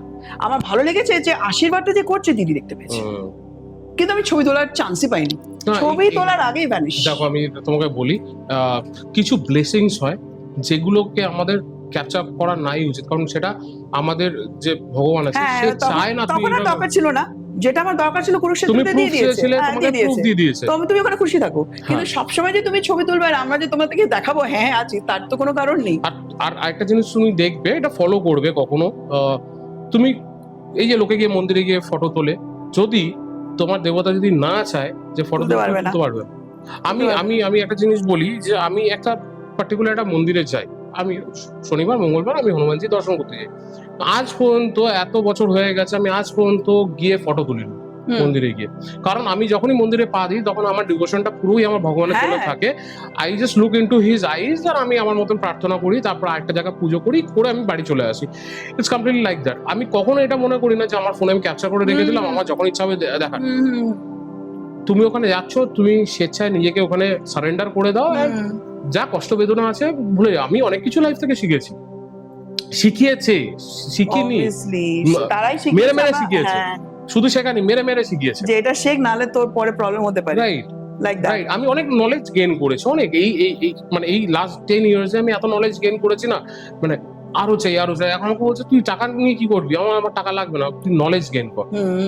নলেজ গেইন আমার ওই জন্য না অনেক ফিল্ডে নলেজ রয়েছে, অনেক ফিল্ডে তুমি যে ফিল্ড তুমি ধরো এনরিচড ফ্রম ইনসাইড, এটা বোঝা যায়। You are enriched. তোমার সাথে কথা বলে না প্রত্যেকটা সেকেন্ড শেখা যায়, ভালো লাগে কথা বলতে, যে হ্যাঁ যখন কারোর কাছ থেকে শিখছি, শেখার তো কোনো বয়স নেই, বাচ্চার থেকেও শিখতে পারি, যে কোনো। তো ভালো লাগে কি বলতো, আমাদেরও নলেজ বাড়ছে, সেখান থেকে অন্যরাও শিখছে, তো it is like spreading everywhere. Spread knowledge. দেখো তুমি তোমার একটা জীবন নিয়ে আসছো, সেই জীবনে ভগবান অলরেডি উপরে লিখে রেখেছে, যেটা আকাশী রেকর্ড, তুমি সবসময় আকাশিক রিডিং এ তুমি সবকিছু পেয়ে যাচ্ছ তোমার। তো he has already written the story, তোমার এই হবে, তোমার এই বয়সে তোমার এটা হবে, তোমার এই বয়সে তোমার এটা হবে। সো আমি একটা জিনিস বলি না, অনেকে বলে যে আমি টাকা রোজগার করতে পারছি না, আমার চাকরি হচ্ছে না, আমি কিছু করতে পারছি না লাইফে। ঠিক টাইমে ঠিক জিনিসটাই হবে। তোর এখনো টাইম আসেনি, ভগবান জানে, তোকে যদি আজকে যদি কোটিপতি বানিয়ে দেয়, তুই উচ্ছন্নে চলে যেতে পারিস, ইউ ক্যান গো ক্রেজি, তুই পাগল হয়ে যেতে পারিস, তুই টাকা নিয়ে তুই কি করবি তুই নিজেও বুঝতে পারবি না, তুই বেপথে চলে যাবি। আর কিছু মানুষের কাছে টাকা দিয়ে দেয়, কারণ তারা জানে যে he knows the correct way to utilize it. আমি একটা কথা বলি, তোমরা সবাই মনে হয় হাসবে নাকি আমি জানি না, আমি অনেকক্ষণ ধরে চাইছিলাম যে আমি রিসেন্টলি একটা কোর্স করা শুরু করেছি, উইচ ইজ হিপনোসিস, যেটা আমার পিএলআর লাগবে, সেটার ব্যাপারে কিছু বলতে। আমাকে জাস্ট ওনার মাধ্যমে ওই পয়েন্ট এনে দিয়েছে যাতে আমি বলতে পারি। হ্যাঁ, বললাম না, লর্ড কৃষ্ণ খেলে যাচ্ছে, পুরো সবকিছুর মধ্যে লর্ড কৃষ্ণ খেলে যাচ্ছে। মাই পয়েন্ট ইজ, যেটা আমাকে মনে করে দিলে, নাও ইউ সে, এইভাবে জানো তো তুমি কথা বলছো, তারপরে তোমারটার থেকে দেখে আমাকে আবার পয়েন্ট দিচ্ছে, নাও ইউ সে দিস, এইভাবে পুরো দেখিয়ে দিচ্ছে। পয়েন্টটা হচ্ছে যে আমি এই যে কুরুক্ষেত্র, অনেকে ভাবতে পারে যে ওয়াই ইউ, মনের মধ্যে এই জিনিসটা রাখতে হয় যে এই উনি যে কথাটা বলেছেন যে বাবা আমি তোমাদের জন্য কি করতে পারি, আমি বরাবরই কথাটা বলেছি যখন মেডিটেশনে বসেছি, যে I really want to do something for all of you, যাতে তোমাদের ভালো হয়। মানে তোমরা তো আমাদের ভালো করেই যাচ্ছ, আমি জানি না তোমাদের কি করলে ভালো হবে, কিন্তু এমন কিছু আমি করতে চাই যেটা, যে দায়িত্বটা তোমরা আমাকে দেবে সেটা দিয়ে যেন তোমাদের সবার ভালো হয়। এটা আমি মানে 4-5 বছর ধরে মেডিটেশনে চেয়ে যাচ্ছি। আমাকে এইমাত্র বললো যে ওই কারণে এই কাজটা তোকে দেওয়া হচ্ছিল। এটা একটা। 2 হচ্ছে হিপনোসিসে কালকে ফার্স্ট ক্লাস যখন করলাম, অনলাইনেই ক্লাস হচ্ছে, ওখানে বলছে আমরা কিন্তু এই যে বলি না, I will try is a negative word, I know it will be done. একদম বলে দিলাম, try, never say I will try, always say I'll do it. Change your thinking pattern. এই যে হিপনোসিস, পিএলআর, মাইন্ড প্রোগ্রামিং এর উপর প্রচন্ডভাবে মাইন্ডটাকে এমনভাবে programming করে দেওয়া হয় যে সাবকনশিয়াস মাইন্ড অ্যাক্টিভেটেড করে দিলাম, ওখানে আমি না, ওটা তো ভগবানই করাচ্ছে, ওখান থেকে সাবকনশিয়াস মাইন্ড কানেক্টেড হয়ে গেল বাবার সাথে বা যে ইষ্টদেবের সাথে, সে এবং সাবকনশিয়াস মাইন্ড কথাবার্তা বলে ব্রেনের প্রোগ্রামিং হয়ে গেল। বুঝতে পারছো, ব্রেন ইজ জাস্ট আ জারিয়া, সবকিছু সাবকনশিয়াস মাইন্ড আর ডিভাইন করে যাচ্ছে। তো সেখান থেকে আমাদের কিন্তু প্রাপ্তি হয়, ধন প্রাপ্তি বলো, সুখ প্রাপ্তি, মোক্ষ প্রাপ্তি, সবকিছু ওখান থেকে। তো আমরা যদি I will try, I don't know, very wrong, stop thinking like this. একদম সোজা বলে দিচ্ছি, যখনই যে এই ধরনের প্রবলেমে পড়বে যে আমার পয়সা আসছে না কথাটা নেগেটিভ, আমার পয়সা আছে, আমি যে এতদিন এসেছি এইভাবে যে থেকেছি, জামা কাপড় পরছি, ব্র্যান্ডেড কাপড় পরি না পরি, ভালো জামা কাপড় পরছি, সেটাও তো কম না, সেটাও তো তাদেরই আশীর্বাদে পড়েছি। ভালো আছি, আরো ভালো থাকবো, খুব তাড়াতাড়ি আরো ভালো হবে। আমি এখন খুবই ভালো আছি, আর এই যে একটা থিঙ্কিং প্যাটার্ন, এইটাই হিপনোসিসে আমরা আগেও জানি, কিন্তু সেটা আরো ভিভিডলি আমরা জানতে পারছি যে কি কি ওয়ার্ডস কখন উচ্চারণ করতে নেই। ট্রাই, না, আই থিঙ্ক, নো। দেখবে ইন্টারভিউজে যখন কেউ বলে আই থিঙ্ক সো, তখন কিন্তু যে ইন্টারভিউ সে বলবে ও you think, you are not sure.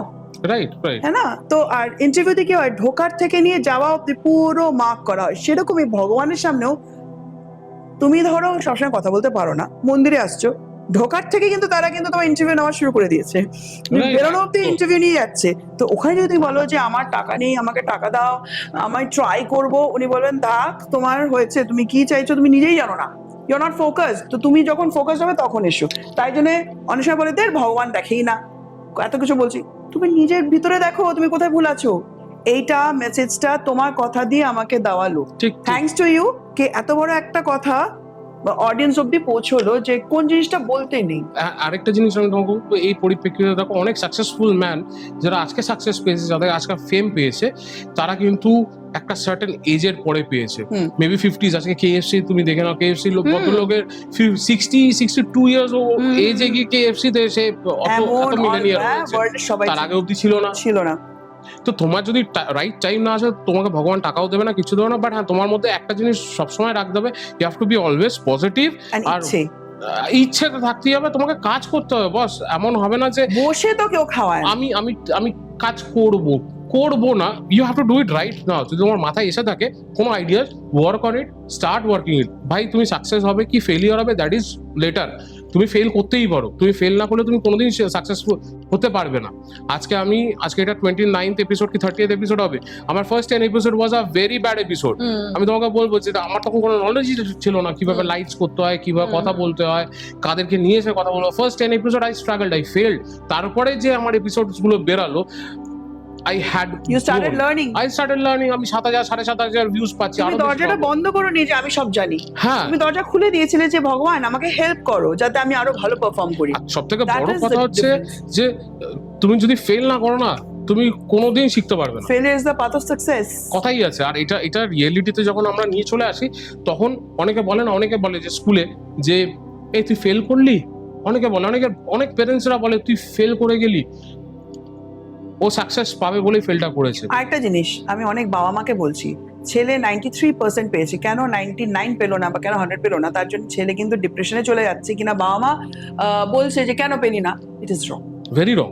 It is wrong. কেন আমার ছেলেকে আমি বলে রেখেছি যে 75% মাম্মাম তুমি যেন পেয়ে যাও, তুমি 75% এর নিচে যদি পাও তাহলে লক্ষ্য রাখবে, এরপরে তার উপরে যেতে হবে। সেটিং আর টার্গেট ইজ ডিফারেন্ট। তুমি যে একটা টার্গেট সেট করে রাখো যে 75% এর উপরে যাব, তার জন্য 75% মিনিমাম পেতে হবে, না পেলাম নেক্সট পাবো।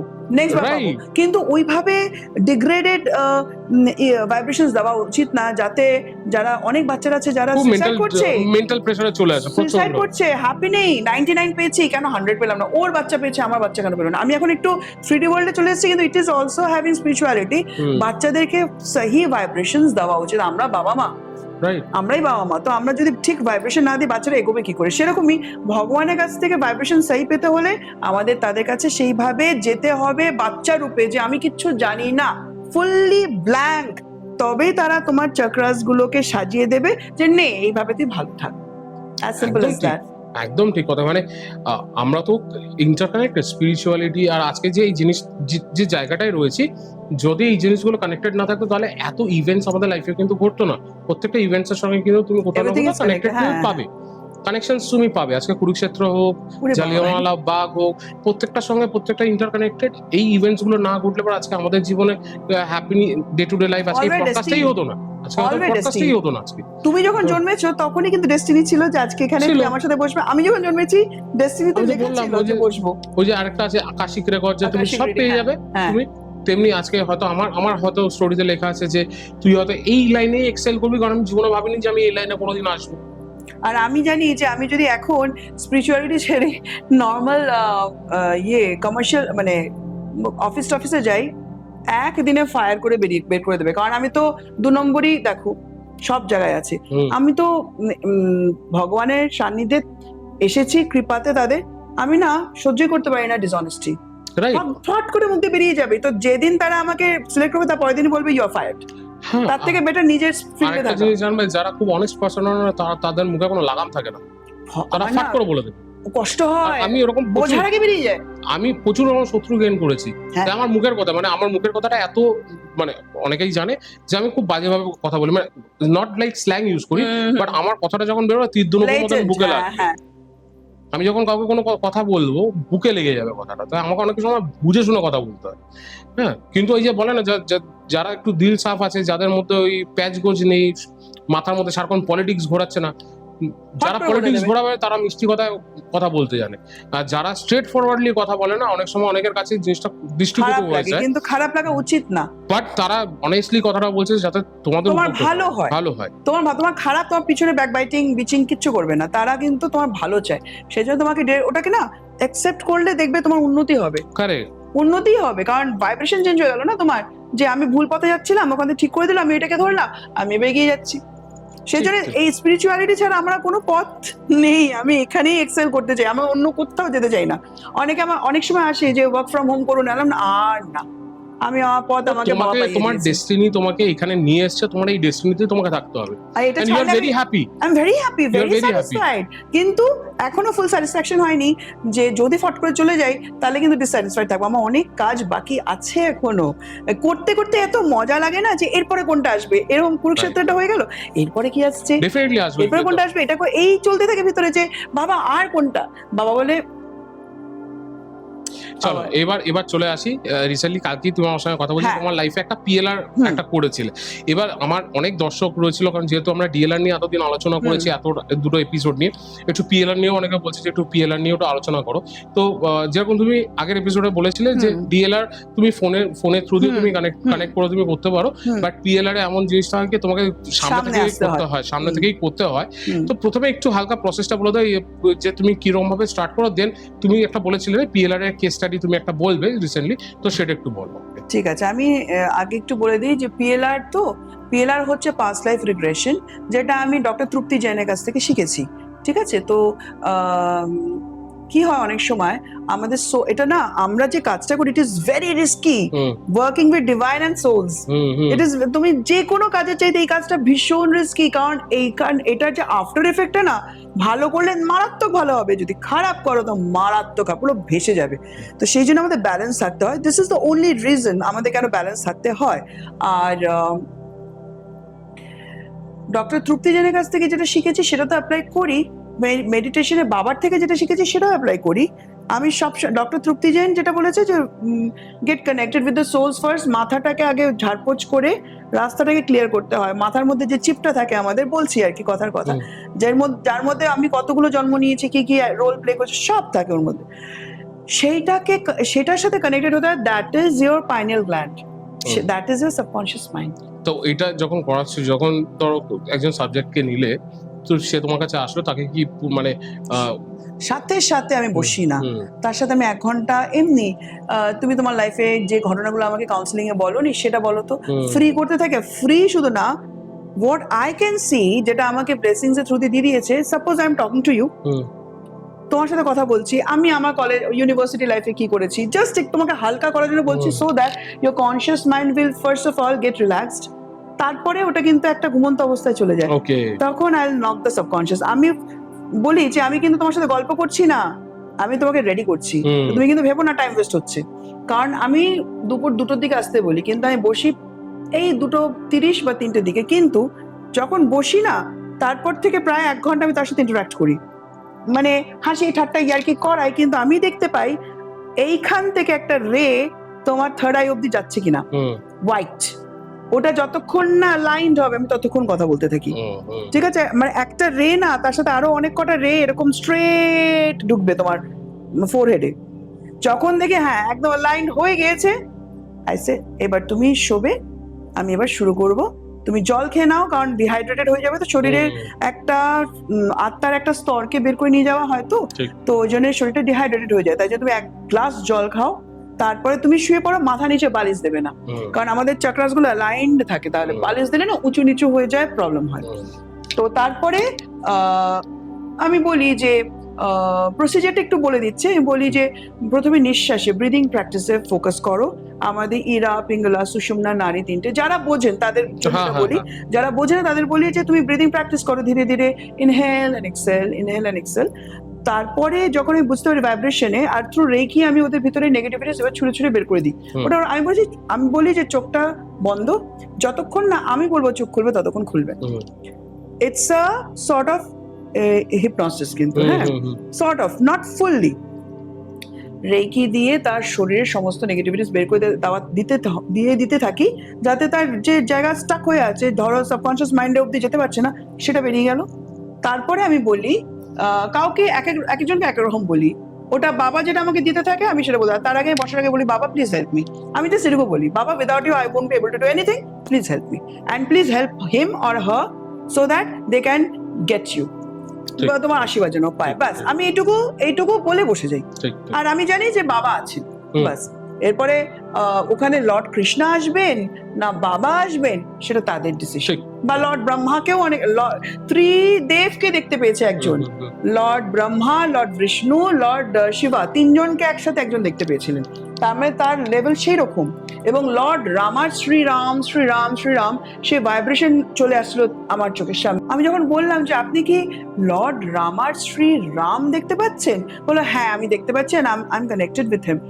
এই জন্য আমি দেখতে পাচ্ছি শ্রীরাম শ্রীরাম, ভাইব্রেশনে ওম আসছে না, শ্রীরাম শ্রীরাম শ্রীরাম লেখাটা আসছে পুরো। তারপরে ওইভাবে উনি ত্রিদেবের দর্শন পেলেন, ওই অ্যাকচুয়ালি ত্রিদেবের দর্শন পেয়েছি। কিন্তু আমি উনি কি দেখেছেন সেটাতে আমি এখন যাবো, ওটা আরো আরেকদিন বসে বলবো। আমি এবার যারটা ভেবেছি তারটা বলবো। আমি বেসিকটা বলে দিলাম যে কিভাবে নিয়ে যায়, আমি শুধু শুরুয়াতটা নিজের মতন করে দিই, বাকি যেভাবে তারা নিয়ে যায় আমি সেভাবে চলতে থাকি, এবং যে সোলটা বিশ্বাস করে এসছে সেও সেভাবে চলতে থাকে। আর যদি কেউ পারছে না বুঝতে, কারণ সবাই তো অ্যালার্ট মোডে থাকে অনেক সময়, সেখান থেকে বের করার জন্য বলি যে আমি দেখতে পাই ডিভাইন, মানে ইউনিভার্স থেকে ডিভাইন গোল্ডেন ব্রাইট লাইট কোন চক্রা দিয়ে তার বডিতে ঢুকছে। কারোর নাভি দিয়ে ঢোকে, কারোর থার্ড আই দিয়ে ঢোকে, কারোর ব্রহ্মতালু দিয়ে ঢোকে, কারোর হার্ট দিয়ে ঢুকছে। আমি বলে দিই যে তোমার এই সাইড দিয়ে এই চক্রাতে ইউনিভার্স বিম অফ লাইট পাঠাচ্ছেন, that is the blessing of বাবা, জাস্ট ফিল ইট, ফিল। একজন এমন করেছে শুধু এনার্জি ফিল করে তার পেলার হয়ে গেছে, এমনও হয়েছে শুধু এনার্জি ফিল করে, দেখতে পাচ্ছে না কিন্তু ফিল করছে। উনি বলছেন বলতে থাকো না, আমি পুরো বুঝতে পারছি, দেখতে পাচ্ছি না কিন্তু পুরো বুঝতে পারছি। ভাবো যে কিভাবে পিএলআর হয়ে যায়। আমরা ভাবি আমরা সবাই দেখতে পাবো, অনেক রকম করে হয় পিএলআর। তো তারপর যখন বলে যে হ্যাঁ আমি ফিল, অনেকে বলে হ্যাঁ আমি দেখতে পাচ্ছি আমার বডিতে ঢুকছে, মানে আমি বলি কি মিনিমাম আনসার দেবে yes or no, yes or no. তারপরে যখন বাবার কাছে আসবে, যখন তোমাকে আমি মনে করিয়ে দেবো যে তুমি এই কোয়েশ্চেন্স গুলো জিজ্ঞেস করবে, তখন আমি যে কথাগুলো বলবো সেটা যদি তুমি আমাকে ডেসক্রাইব করতে চাও বলবে, আদারওয়াইজ তুমি তোমার মতন দেখতে থাকো। But do let me no কি বাবা আনসার ব্যাক করছেন কিনা, না হলে আমি হেল্প করে দেবো, কারণ দ্যাট ইজ মাই জব, হ্যাঁ না? ওনারা তো বুঝতে পারবেন না, ভয় খেয়েও যেতে পারে। সত্যি বলছি, আমার প্রত্যেকটা ক্লায়েন্ট বাবার দর্শন বা শ্রীকৃষ্ণ দর্শন বা বললাম তো ডিভাইন দর্শন পেয়েছেন। কেউ ত্রিশূল, কেউ পুরো বাবাকে দেখেছে, বাবা কোলে মাথা রেখে এইভাবে হাত বোলাচ্ছে, মাথায় কেঁদে দিচ্ছে, ভাইব্রেশনে কেঁদে দিচ্ছে, এরকমও হয়। কেঁদে দিচ্ছে মানে বাবা আমার মাথায় হাত বোলাচ্ছে, মানে পাগল হয়ে গেছে। দাঁড়ান দাঁড়ান, আরো আছে, আপনি এখনই শেষ হয়নি কিন্তু চোখ খুলবেন না। বাবাকে বলুন আপনার মাথায় হাত রাখতে, কিন্তু বাকি কোয়েশ্চেন্স গুলো আছে আপনি যেগুলো জানতে চেয়েছেন সেটার দিকে আসি। মানে আমাকে তো কন্ট্রোলে রাখতেই হবে জিনিসটা।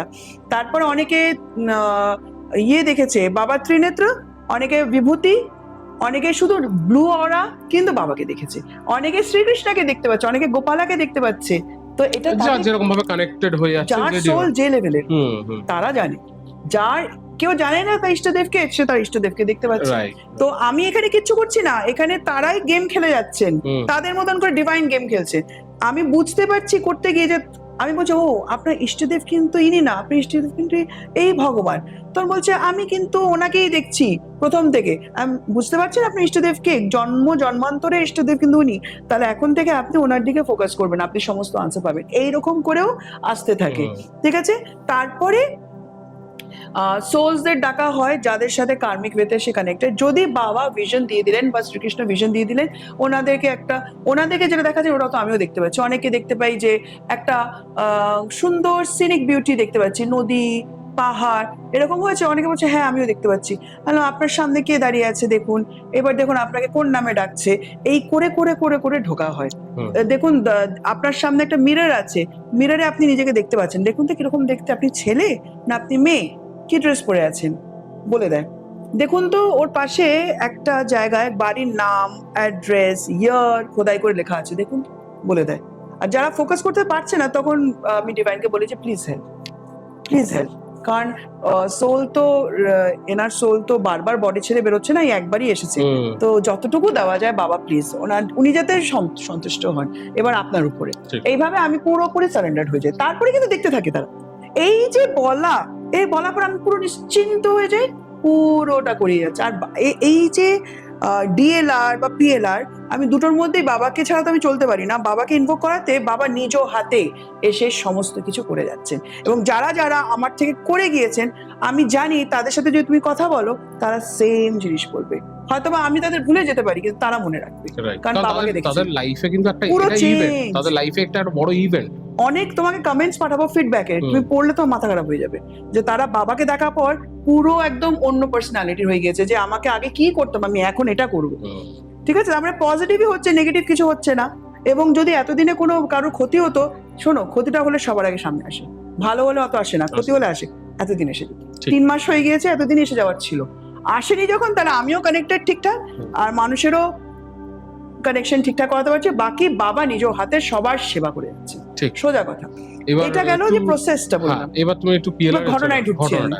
এটা গত সপ্তাহে হয়েছে, আমি নাম নেব না, শুধু বলবো যে মেয়েটি কাউন্সেলিংটা আমি যখন নিউ দিল্লিতে গিয়েছিলাম ঘুরতে, তারপরে অমৃতসর, কুরুক্ষেত্র, বৃন্দাবনা, তারপরে আবার নিউ দিল্লি, তারপরে কলকাতা, আমি কিন্তু আমার কাজ করে গিয়েছিলাম।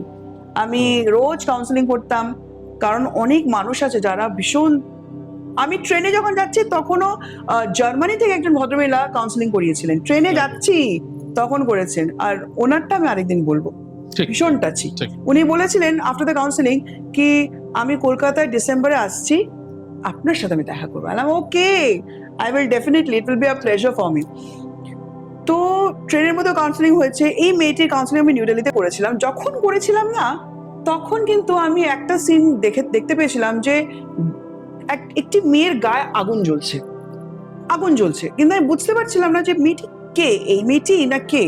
আমার না বলতে গেলে ওনার বরের উপরে খুব রাগ উঠেছিল, ভিতরে ভিতরে রাগ উঠেছিল যে নতুন বিয়ে হয়েছে, হ্যাঁ মেয়েটাকে এত টর্চার করছে কেন, কারণটা কি। আর কি টর্চার করছে আমি বলবো না, ছেলেটিও যে টর্চার করে আরাম পাচ্ছে তা না, গায়েও হাত না কিছু না, বাইরে থাকে। কিন্তু ওভার দ্য ফোন ছেলেটি বলছে যে আমি কিন্তু তোমাকে দুঃখ দিতে চাইছি না, কিন্তু তারপর সরি দিয়ে ফেলছি, হচ্ছে না, আমি আটকাতে পারছি না নিজেকে। তো আমি বলেছিলাম আমার মনে হচ্ছে তোমাদের বেশি দূর নয়, মনে হচ্ছে। আমাকে বাবা আওয়াজ দিয়েছিল কর্মা করো না, হ্যাঁ আমি বলি না আমাকে একটু বেশি করলে আমাকে কিন্তু পুরো চাপ দিয়ে দেয়। আর বেশি কথা নয়, ওকে বলো যে তুই ফিরে আসার পর ওর ইয়ে করে দেবে, পিএলআর করাবে ওকে বাড়িতে। বাবা তো ভাইব্রেশন দিতে থাকে। আমি বলি যে আমাকে কাউন্সেলিং এর সময় যদি কেউ বলে পিএলআর এর প্রাইস কথা, আমি বলি না, কারণ ওনার যে পিএলআরই লাগবে তার কোনো কারণ নেই।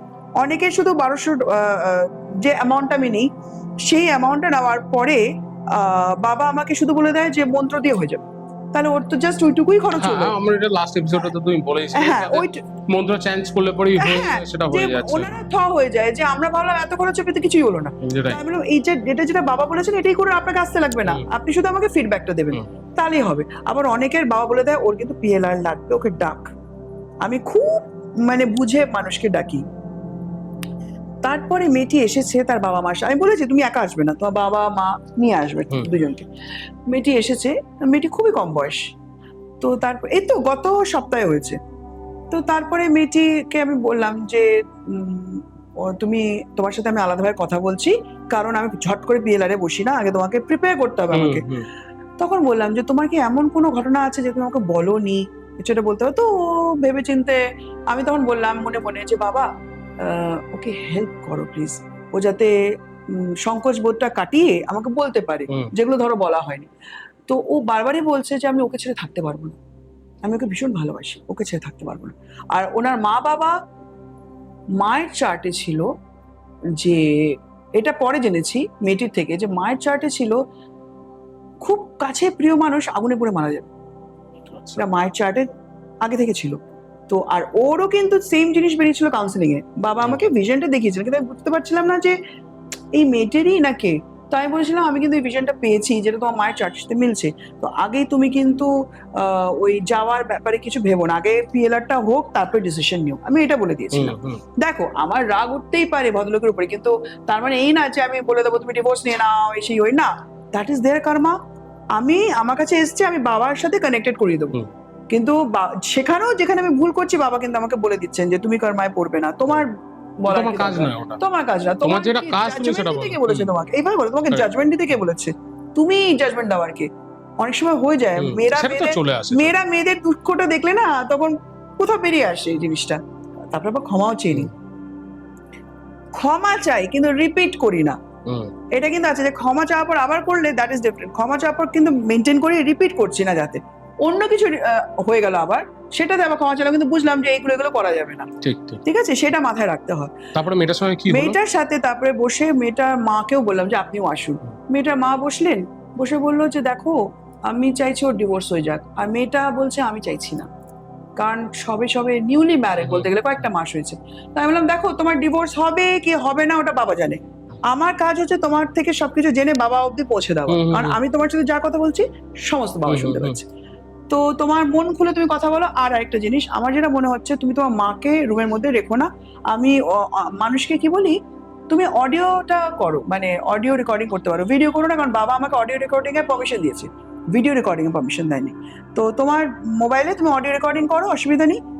তো মাকে বলো যে বাইরেই বসতে তোমার বাবার সাথে, আমার ছেলে তো আছে এন্টারটেইন করতে থাকবে, কিন্তু ভিতরে বসলে কি হবে, অনেক সময় তোমার মাথায় যদি প্লে করে না যে মা তো ডিভোর্স চাইছে, এখানে আমি কি দেখছি, তুমি যেতে পারবে না, খামাখা তোমার থেকে আমি পেমেন্ট নিচ্ছি, তুমি যদি বাবারই দর্শন না করলে তাহলে আমার লাভ কি হলো, তুমি যেটার জন্য এসেছো সেই জিনিসটা আমি একদম সোজা এইভাবেই তাকে বলেছি। এরপরে মাকে বোঝালাম যে আপনি কিছু মনে করবেন, বলে না না না ওর ভালোর জন্যই তো এসছি, এবং ওনার বাবা মা খুব সাপোর্টিভ, খুব এরকম দেখা যায় না। তারপরে মেয়েটাকে নিয়ে যখন বসলাম না, সেকেন্ড লাগেনি ওকে আমার নিয়ে যেতে, কারণ কথাবার্তা দিয়ে যে কখন, আর এটা আমি দেখতে পেয়েছিলাম যে হ্যাঁ অ্যালাইন্ড হয়েছে, এটা কিন্তু আমি এটা ভীষণ ভাবে মাথায় রাখি। আর এটা যে আমি জানতাম আগের থেকে যে এটা করলে এটা হবে না, এটা করতে করতে করতে করতে বুঝতে পেরেছি যে আচ্ছা আমি বলেছি তোমরা তো জানোই সপ্তঋষি কি করে লর্ড শিবার কাছ থেকে জ্ঞান পেয়েছিলেন, কোনো কথা উনি বলেনি কিন্তু জ্ঞান পেয়েছিলেন, ওনার মানে এইভাবে থার্ড আই থেকে সবার থার্ড আইতে জ্ঞানটা গিয়েছিল, ঠিক আছে। এইভাবেই কিন্তু তুমিও যখন কাউকে জ্ঞান দিচ্ছ, তোমার সাথে যতক্ষণ না, এটা কিন্তু বাই ইউনিভার্সাল ল, যতক্ষণ না আমার এই জায়গাটা কানেক্টেড হবে প্রপার ওয়েতে, আমি ততক্ষণ তোমাকে নিতেই পারবো না। যখন কানেক্টেড হয়ে গেল, আমি তুমি যা বলবে আমি বুঝতে হয়ে যাবে, বুঝতে পারছো? এটা একটা অদ্ভুত হোয়াইট রে আমি দেখতে পাই, পুরো মনে হচ্ছে স্কেলের মতন, একটা যাচ্ছে একটা আসছে, একটা যাচ্ছে একটা আসছে, এরকম দেখতে পাই। এক একজন এক এক রকম ভাবে দেখে।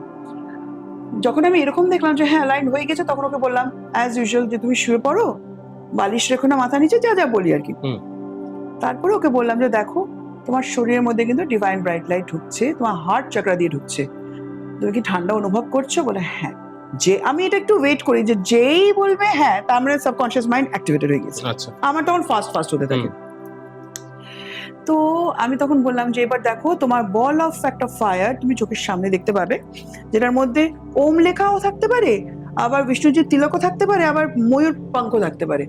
তো ও না বলছে আমি লাইট দেখছি, ঠিক আছে লাইটটাই দেখছো না, ওখানেই ধরো, আর কোয়েশ্চেন করবে না যেটা আমি কি দেখছি, লাইটটাকেই ধরো, ওটা হচ্ছে তোমার জন্য বাবার টিকিট পাঠিয়ে দিয়েছে। আমি ভাবে বলি বাবার টিকিট পাঠিয়ে দিয়েছে নিয়ে যাওয়ার জন্য, আর বাবাকে তখন মনে মনে বলি আমি যে বাবা এই যে আলোটা পাঠিয়ে দিয়েছে এটা ধরেই যেন চলে যেতে পারে তোমার কাছে। তো ওকে যখন বললাম যে তুমি দেখতে পাচ্ছ আলোটা, বলে হ্যাঁ, আলাম যাও এগো এগো, দেখো আলোটাও যাচ্ছে, তুমিও যাও। তো গিয়েছে, ওকে বললাম যে লাইটটাকে ফলো করো। অনেককে বলি যে লাইটটা নিয়ে গিয়ে কোনো গেট দেখতে পাচ্ছ, দ্যাট ইজ দ্য হেভেনস গেট। হয় অনেকে ওটা দিয়ে প্রবেশ করে, অনেকে আমি বলি যে কল্পবৃক্ষ দেখতে পাচ্ছ, অনেকে কল্পবৃক্ষ দেখতে পায়। আমি বলি যে দেখো ওর পাতাগুলো সব ময়ূরের পালক, নিচে দেখো রুটস একদম নিচে চলে গিয়েছে, it is the symbol of universe. ইউনিভার্সের উপরে কতখানি নিচে কতখানি তুমি জানো না, but universe is always grounded.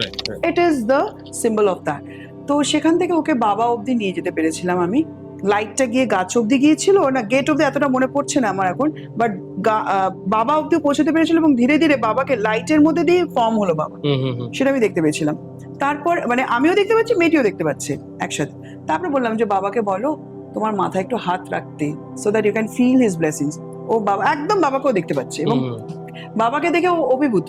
তাই আমি বলছি তুমি কিন্তু বাবাকে বলো তোমার মাথায় হাত রাখতে, কারণ এখন আমি অন্য সোর্সদের ডাকবো, বেশি দেরি করবে না, কারণ আমি জানি ওকে বডি থেকে বের করা হয়েছে, তো ও তো পারবে না বেশিক্ষণ বাইরে থাকতে। তারপরে বললো, আমি বললাম বাবাকে তোমার মাথায় হাত রেখেছি? বলে হ্যাঁ, আমি খুব আরাম পাচ্ছি। ঠিক আছে, এবার আমি তোমার বরের হায়ার সেলফ ইনভোক করবো, কারণ বর তো জীবিত, বরের হায়ার সেলফ আমরা ইনভোক করি। তো ওনাকে ইনভোক করবো যে উনি কাইন্ডলি আমাদের সামনে একটু আসুন, কারণ এই মেয়েটি খুব মানে স্টাক এনার্জির মধ্যে আছে, একটু এসে হেল্প করুক। ও বলছে আমি লাইট দেখছি, প্রথম আসলো আমি কিন্তু দেখতে পাচ্ছি ওর বরকে হোয়াইট একটা টায়ারের মধ্যে, মানে divine soul, a part of divine soul. তারপরে ধীরে ধীরে আমি বললাম, ও মেয়েটি বলছে মুখটা ক্লিয়ার হচ্ছে না। তখন আমি ওনার যে বর তাকে বললাম যে আপনি কিন্তু একটু ওকে, ও যদি আপনাকে দেখতে পায় সেইভাবে নিজেকে ওনার সামনে আনুন, যাতে ওর ইজি হয়ে যায় কাজটা। যখন ওর নিজের স্বামীকে যখন দেখতে পেলো, তখন আমি বললাম যাও গিয়ে জড়িয়ে ধরো, তোমার তো স্বামী এসে না। তো যখন জড়িয়ে ধরলো তখন বলছে খুব রেগে আছে, ও খুব রেগে আছে। তখন আমি বললাম যে আচ্ছা কি হয়েছে যে তুমি মেয়েটাকে ভালোবাসো কিন্তু মেয়েটাকে আবার এত বকাঝকা দিয়ে দিচ্ছ যে ডিভোর্সের দিকে কথা চলে যাচ্ছে, হোয়াট হ্যাজ হ্যাপেন্ড? কয়েক মাস হয়েছে বিয়ে হয়েছে তোমাদের, এখন তো তোমরা এনজয় করবে, একসাথে ঘুরবে ফিরবে।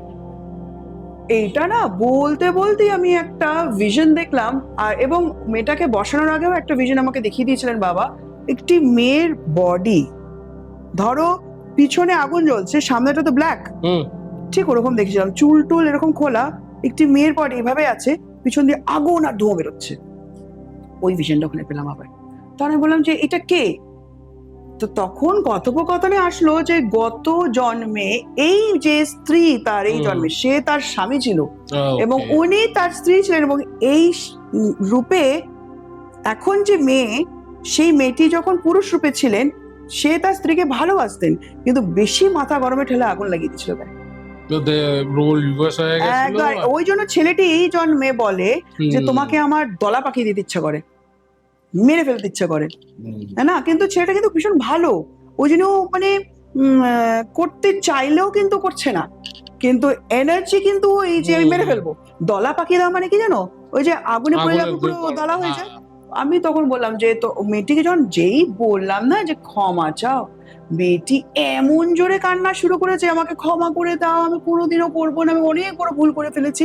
এবং আমি যেটা দেখলাম যে মেয়েটি ওই জন্মেও ভীষণ কষ্ট পেয়েছিল যে এটা আমি কি করে ফেললাম, কিন্তু এখন তোকে বাঁচাতে পারছি না, তো মারাই যাবে। তো ওই আফসোসের জন্য এইবার তাড়াতাড়ি এদের বিয়ে হয়েছে, একদম কচি বয়সে দুইজনে বিয়ে হয়েছে। ছেলেটি একটু হালকা এজের, কিন্তু মেয়েটা একদমই কচি। তার মানে কি সোল চেয়েছে আমি এটা ব্যালেন্স করতে হবে, আমাকে ওর সাথে তাড়াতাড়ি মিট করতে হবে, যাতে ও আমার উপরে ব্যালেন্সটা মানে যেভাবে করো ব্যালেন্স হয়ে গেলে আমার কর্মাটা কেটে যায়। তো আমি মেয়েটাকে তখন বললাম যে তুমি বুঝতে পেরেছো যেটা তুমি ভাবতে, তোমার বাবা মা ভাবতে যে তোমার এত তাড়াতাড়ি বিয়ে হলো কেন এখনকার যুগে? কারণ হচ্ছে এটা, কারণ ওনার সাথে তোমার এইভাবেই দেখাচ্ছিল। তো ওর মাও বলেছিল যে আমরা বুঝতে পারলাম না, কয়েক দিনের মধ্যে বিয়ে ফিক্স হয়ে গেছে। কি করে হলো? এটাই কাজটা করতে হবে বলে, ঠিক আছে। তারপরে আমি বললাম মেয়েটা তো প্রচন্ড কাজ, চোখে জড়িয়ে ধরে আমাকে ক্ষমা করে দাও, ক্ষমা করে দাও। আমরা বুঝতে পারি ভাইব্রেশন যখন গরম থেকে ধীরে ধীরে একটা অদ্ভুত ব্লেসিংস এর মতো ভাইব্রেশন আসতে থাকে, তখন বুঝি যে আত্মা ক্ষমা করে দিয়েছে। তখন আমি বললাম যে তোমার শ্বশুর শাশুড়িকে এবার ইনভোক করছি। শ্বশুর শাশুড়ির সাথেও ওনার মানে উনি চাইছেন মাকে নিজের করতে, কিন্তু হচ্ছে না এরকম। তারাও বললো যে সেই জন্মে এই আজকে এই ছেলেটির যে বাবা মা, সেই জন্মে ওই মেয়েটির বাবা মা ছিল, মানে যখন ছেলেটি মেয়ে রূপে ছিল, আর এই মেয়েটি যখন ছেলে রূপে ছিল এর বাবা মা কিন্তু এই জন্মের ওর বাবা মা, মানে হ্যাঁ শুধু রিভার্স হয়ে গিয়েছে, মানে ফিমেল মেল হয়েছে, মেল ফিমেল হয়েছে, বাকি বাবা মার জায়গায় আছে। সে কারণে এই মেয়েটিকে সহ্য করতে পারছে না সেরকম, কারণ তাদেরও তো একটা রাগ রয়েছে অবভিয়াসলি। তো তারপরে তাদের কাছেও প্রচন্ড ভাবে মেয়েটা কাঁদতে কাঁদতে ক্ষমা চেয়েছে, চাওয়া হলো সবাই। তারপরে কি করি আমি বলি সবাই ওকে জড়িয়ে ধরো, যাতে ও যে ক্ষমাটা পেয়েছে সেটার জন্য ফিল করে, এবং এটা ফিল করেছে। তারপরে বললাম যে এইবার এই মেয়েটির আরো তো অনেক জন্ম নিয়েছে, সেই জন্মে যাদের সাথে ও কানেক্টেড কার্মিক ওয়েতে তারাও প্লিজ এসো, যাতে বাবার সামনেই সব হচ্ছে, তো বাবার সামনে তোমরা এসো যাতে ওকে ক্ষমা করে দিতে পারো। তোমরাও স্টাক এনার্জি থেকে বেরিয়ে গেলে, এও বেরিয়ে গেল। এটা হওয়ার পর আমরা সবসময় কি করি, কর্ড একটা কানেক্টেড থাকে সবার সাথে, যে কারণে আমরা এগোতে পারি না, কারণ তাদের কার্সটা থাকে না আমাদের সাথে। তো তখন বলি আমরা যে দেখো তো কর্ডটা কোন কালারের, কেউ এক একটা কালার বলে এক একটা, আমরা তখন বলি যে এইটাকে না গোল্ডেন ডিভাইন ব্রাইট লাইটে বাবা আপনি চেঞ্জ করে দিন, সবার সাথে কর্ডটা সেই কালারে করে তারপরে বলি বাবা প্লিজ কাট দ্য কর্ড। এটা একটা রেকিতে একটা প্রসিজার আছে, কাট দ্য কর্ড করার পর আমরা জিজ্ঞেস করি ক্লায়েন্টকে তুমি কি দেখতে পেলে কর্ডটা কাট হয়ে গেছে, বলে হ্যাঁ। ফিল করতে পারছো হালকা, বলে হ্যাঁ নাভি থেকে একটা হালকা ফিল হচ্ছে, ওটা নাভির থেকেই কানেক্ট থাকে। তারপরে মেয়েটিকে যখন ফিরিয়ে আনা হলো, তারপরে সেইভাবে যেভাবে যাওয়া হয় সেভাবেই ফেরানো হয়, কিন্তু ওই লাইট ওইভাবে ফিরে আসার পর যখন বললাম যে এবার তোমার শরীরে প্রবেশ করো, এবার তুমি ফিল করছো তো ডিফারেন্স, যে শরীর আগে হালকা ছিল এখন ভারী, বলে হ্যাঁ। তারপরে আমরা বলি যে 1 মিনিট 2 মিনিট বাঁ পাশ ফিরে শুয়ে থাকো, তারপরে উঠে জল খেয়ে তারপরে কথা বলবে, আর বেশি কথা বলবে না। যা দেখেছো সেটাকে মাথায় রাখো, যে তুমি কিন্তু কর্মা থেকে বেরিয়ে গিয়েছো, বাবার আশীর্বাদ পেয়ে ফিরেছো, এবং যে লাইটটা নিয়ে যায় না সেই লাইটটাই শরীরের মধ্যে প্রবেশ করে, যাদের সমস্ত ব্লেসিংসটা পেলো সেটা সমস্ত শরীরে ছড়িয়ে গেল। এই জিনিসটা করানো হয়, এবং এই প্রসিজারটা কিন্তু আমি ডক্টর তৃপ্তি জেনের কাছ থেকে পাইনি, বাবার থেকে পেয়েছি, সেই জন্য সেটাকে অ্যাপ্লাই করি। তো এটা একদম রিসেন্ট যে এইরকম ভিশনে, মারাত্মক ভিশন, বলতে এত ইজি, দেখলে কিন্তু তোমার গায়ে কাটা দেবে, যে পুরো দাও দাও করে জ্বলছে একজন, মুখটা তুমি দেখতে পাচ্ছ না, এইভাবে দাঁড়িয়ে আছে এবং পিছনে ধোঁয়া বেরোচ্ছে এবং আগুনে বেরোচ্ছে।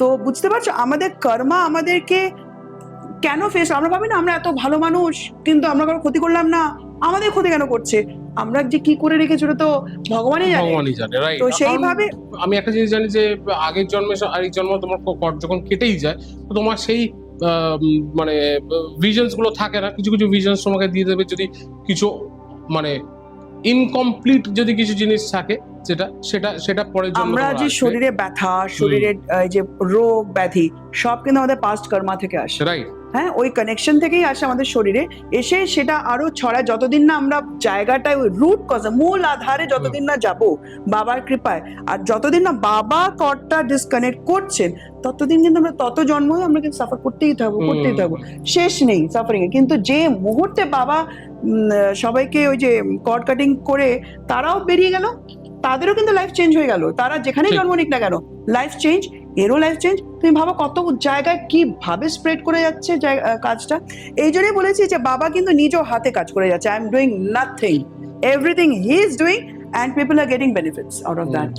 So this is PLR, এটা রিসেন্ট এক্সপেরিয়েন্স। হ্যাঁ, তুমি তো বলছিলে, আর আমার আশা করি যে তোমরা সবাই PLR আর DLR এর ডিফারেন্সটা বুঝতে পেরেছো, কারণ আমরা এই লাস্ট দুটো এপিসোডে DLR আর PLR নিয়ে আজকে খুব ইন ডিটেইলসে কথা হয়েছে।